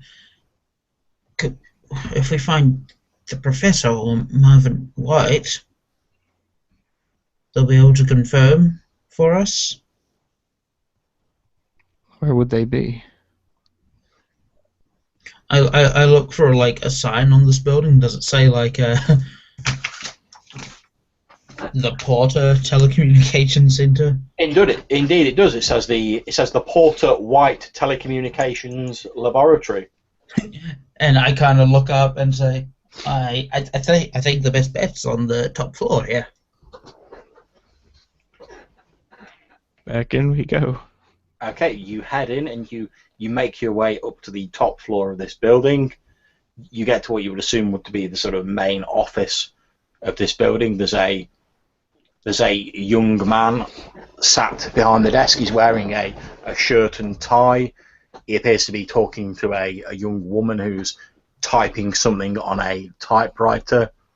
And he's saying, yes, take a memo to the Boston office. Tell them that we'll have 53 units ready to transport out to them within the next week. That should keep them off our back for a bit. And tell them we'll give them a discount on the long range broadcasters. That should keep them happy after we missed that last delivery. Yes, that's very good. Thank you, Miss Cox, Kara. And as you walk further in, you recognise that the woman sort of typing on the typewriter appears to be the woman who you originally saw as the waitress in the diner on the way into the town. She types away and she says, "Oh yes, sir. Very good, Mr. White. I'll have that memo sent out straight away." And the young man sits back down at his desk in his leather reclining chair, and he appears to be looking at a folder with some sort of figures on it in front of him. I step into the room, expecting him to just recognise me. You step in. I will point out that this is not Marvin White. Before you, although she did refer to him as Mr. White, it is not Marvin White. His son? He looks up from the files and says, "Yes, can I help you at all?" You're not Marvin, are you? No, Marvin was my father. Why do you ask? Where is he, by any chance? Sorry. Well, he's in the gentle repose old folks home up on the hill. It's where the old orphanage used to be before they closed it down. Well, must be about 40 years ago now. They shut the place down. We knew your father when this was just a tiny place. Really? He says, sort of looking a bit sceptical. You hardly look old enough. Might I ask what your secret is? Sound. It's funny you should say that, but I do remember my father's old business partner, a Mr. Porter, that they originally founded the telecommunications laboratory as a what? I'm sorry? Found as a then did the annoying Google Hangouts is going to prevent you from giving us information. The laboratory as a partnership between the two of them. He always used to say that the secret of his success had been sound. I remember he said that he was working in his laboratory one day when a couple of strangers turned up, and they suggested that he invest his efforts in making a long-range method of communication for the military. Obviously, we've broadened the civilian applications of them. We've improved upon the technology since then, but the same sort of core ethos is still at the heart of Porter White Communications. Although we are hoping to open our first overseas office within the next few months. Glad to know he listened. Yes, sir. Knuckle. I see your idea has done well for him. Well, yes, he made quite a considerable amount. The potential military applications were obviously astounding. I mean, the military needs up-to-date intelligence and reports, and thanks to my father's innovations and his partners, they were able to provide those innovations. Yes. I turned to Henderson. I think we better go see the old Marvin White. Yeah. Okay. You head up the hill towards the site of the old orphanage that you had previously visited. However, instead of the tumbled down, burnt wreckage of an orphanage that was marred by a horrible disaster, you instead see a sort of white, clean, pristine building. There's a nurse pushing an old man in a wheelchair outside the door. There's a number of sort of more senior members of the community sort of sat around in like armchairs on the veranda outside. A couple of them sat smoking pipes. Turn to the nurse. Is there a Mr. White? The receptionist says, "Oh yes, he doesn't get he doesn't get many visitors now, aside from his son every second Sunday. But he's might I ask who's inquiring after him? Are you relatives or Old friends. Someone who talked to him about sound." She sort of looks a bit puzzled and says, "Well, I'll take you through. I can't guarantee if he'll want to speak to you. He is getting a little bit grumpy in his old age, I'm afraid." And she escorts you through where you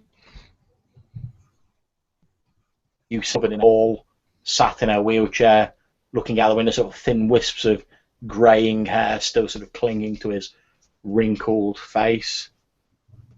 As you enter the room, he sort of turns around a bit in his wheelchair, and his eyes widen a little bit as he sees the two of you, and he goes, I don't believe it. After all these years, it's you two." Yes. We can hardly explain what happened to ourselves. But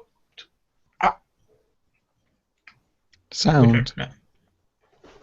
at which point he sort of points a shaking, sort of palsied hand at the sort of dresser in the corner of the room, and he says, look in the drawer, the book. I saved it in case I ever saw you again.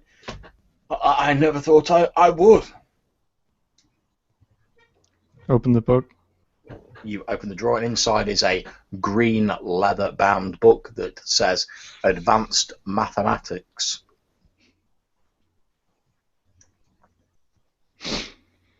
He says, "Open it out. Have a look in the front cover.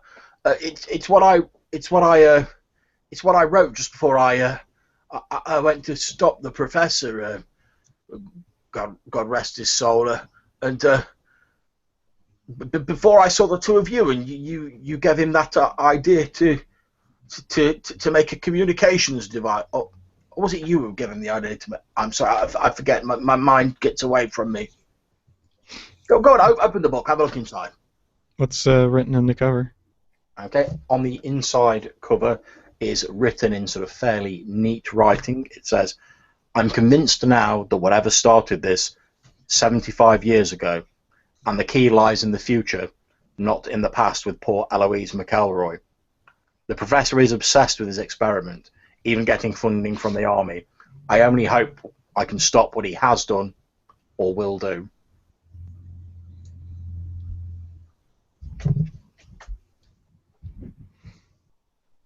How long has it been? Since I last saw you, well, it must be over 20 years. Over? Yes, it was the night the professor was. I wouldn't forget a night like that. It was the night the professor was planning on doing his big experiment, and then the two of you showed up. No, wait. Yes, the two of you showed up, and then you grabbed his machine and you threw it on the ground and smashed it. I remember, and he was trying to put it back together again, and you gave him this idea about a communications device, and he devoted his life to making it, and well, when the military even took me on as a partner, the firm's still with my family. My son runs it, but the military was so impressed with it that they funded all of his further research. he then one of the last things he did before he passed away was he bought up this older abandoned orphanage and had it all refitted as a home for the elderly.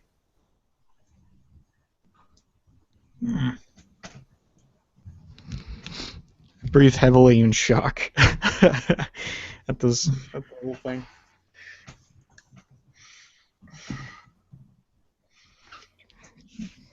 Gather together and ask him. Oh, go ahead. Well, Dr. Henderson, I guess this reached a happy conclusion. Do you still feel like there's some misgivings about your childhood?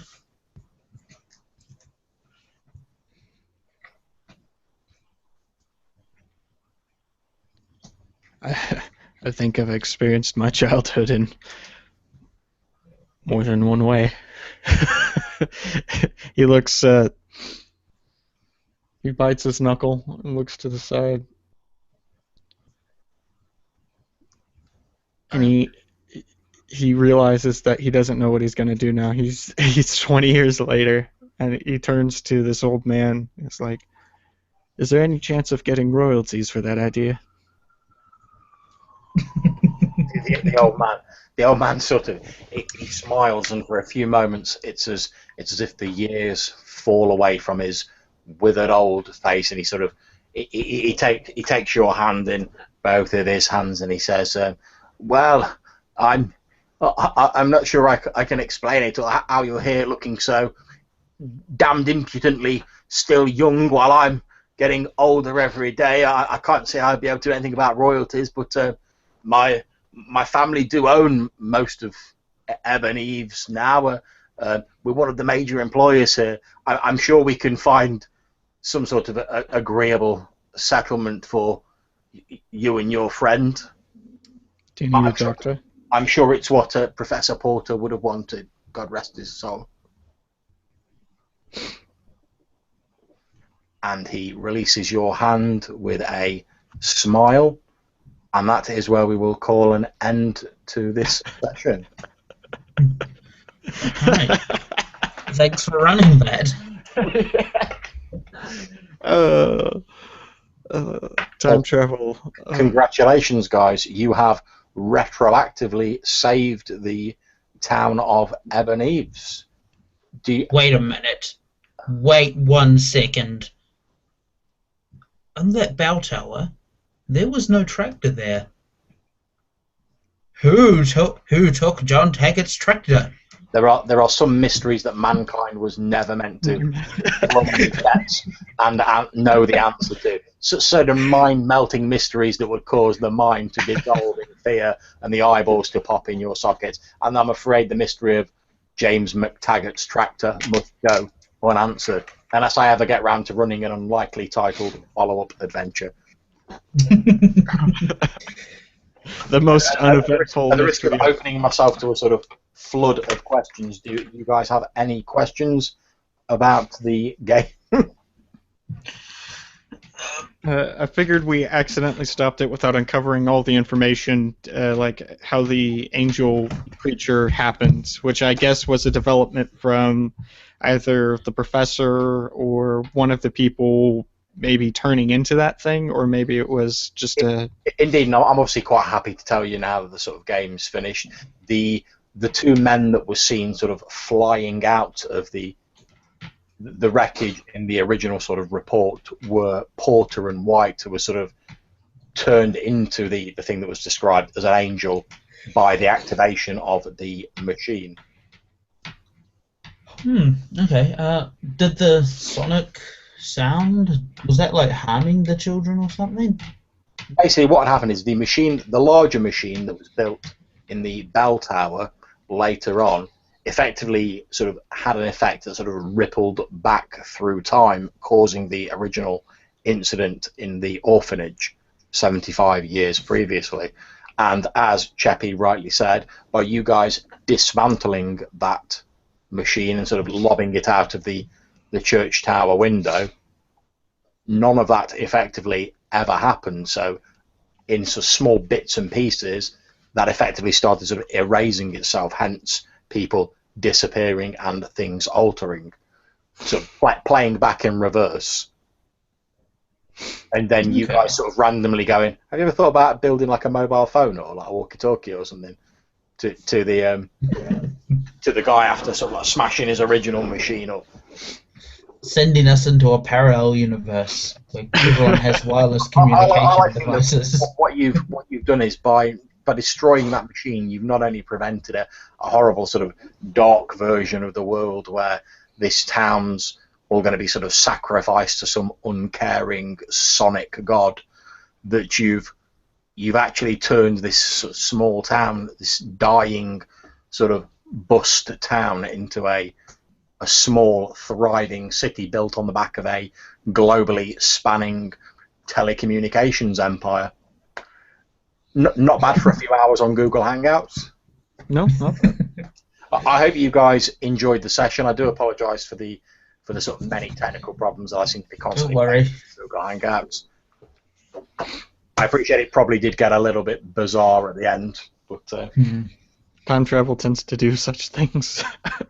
indeed. It rarely goes. I did resist the full sort of time travel sort of montage. It could have gone much weirder with time travel. I've never had a good experience with time travel. Yeah. Well, I hope that wasn't a terribly bad experience with time travel for you guys, and that you did enjoy the session. It was great. Cool. How did you guys find the actual sort of Ebon Eaves rules? The Tremulus rules. Indeed, yeah, the Tremulus rules. I tried to sort of keep it fairly minimal, so I wasn't asking for dice rolls sort of every 5 seconds or whatever. I like them, but in having so few stats, it does that thing that I don't like in a lot of systems, where act under pressure is always reason. So we used reason, which to me seems to be how intelligent you are to do something. That's how sneaky you are. Yeah, I do think that is one of the slight disadvantages of systems where it's more sort of generalised. Obviously, it doesn't really work for all sort of situations. I know it could just mean that you're limited in your options, and you have to learn how to better use your limited options in order to solve the mystery. Yeah, how do you guys feel in terms of? Because like I said, this is only the second time I've run a Tremulus game, to be honest. How did you feel about this sort of like the puzzle things out, and how it allowed you to ask questions about what was going on and the sort of clues? Because one of the things I'm very aware of when sort of running mysteries in the past, it's very easy as a GM to sort of go, right, okay, well, I've got all the clues in front of me. It obviously makes a lot of sense to me. It seems very easy to unravel, but certainly from when I'm a player in mystery games, I know it's not always that easy to unravel. I love that, and I love how it frames the questions. It's actually very well-worded questions for what you're doing, because it doesn't give you the exact of everything that you want. You have to kind of piece around in order to gather the links that you wish. If that makes any sense? Like, the questions give you, like, how does X lead to Y? It's a great way to frame it, because they have to ask the right questions in order to get the right answers. That's it, yeah. It's not just sort of going, tell me all of the plot. It's sort of going, give me this little bit of the plot, so I can use it to put together with something else, and hopefully arrive at a conclusion. It'd be funny if one of the questions was just like, who did it? That's it. Was it Cthulhu? I definitely like it. I could picture that sort of short circuit in an adventure. If you sort of went in here, is it a Cthulhu cult? Yes. Mission solved. Back home for team.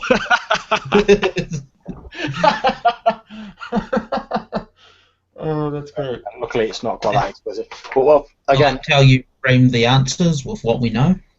Oh, thank you very much. But thank you very much for playing, guys. I know it was sort of like a bit of a sort of mind-melting plot for a sort of investigative scenario, but I hope it was still enjoyable for yourselves and that you enjoyed playing it.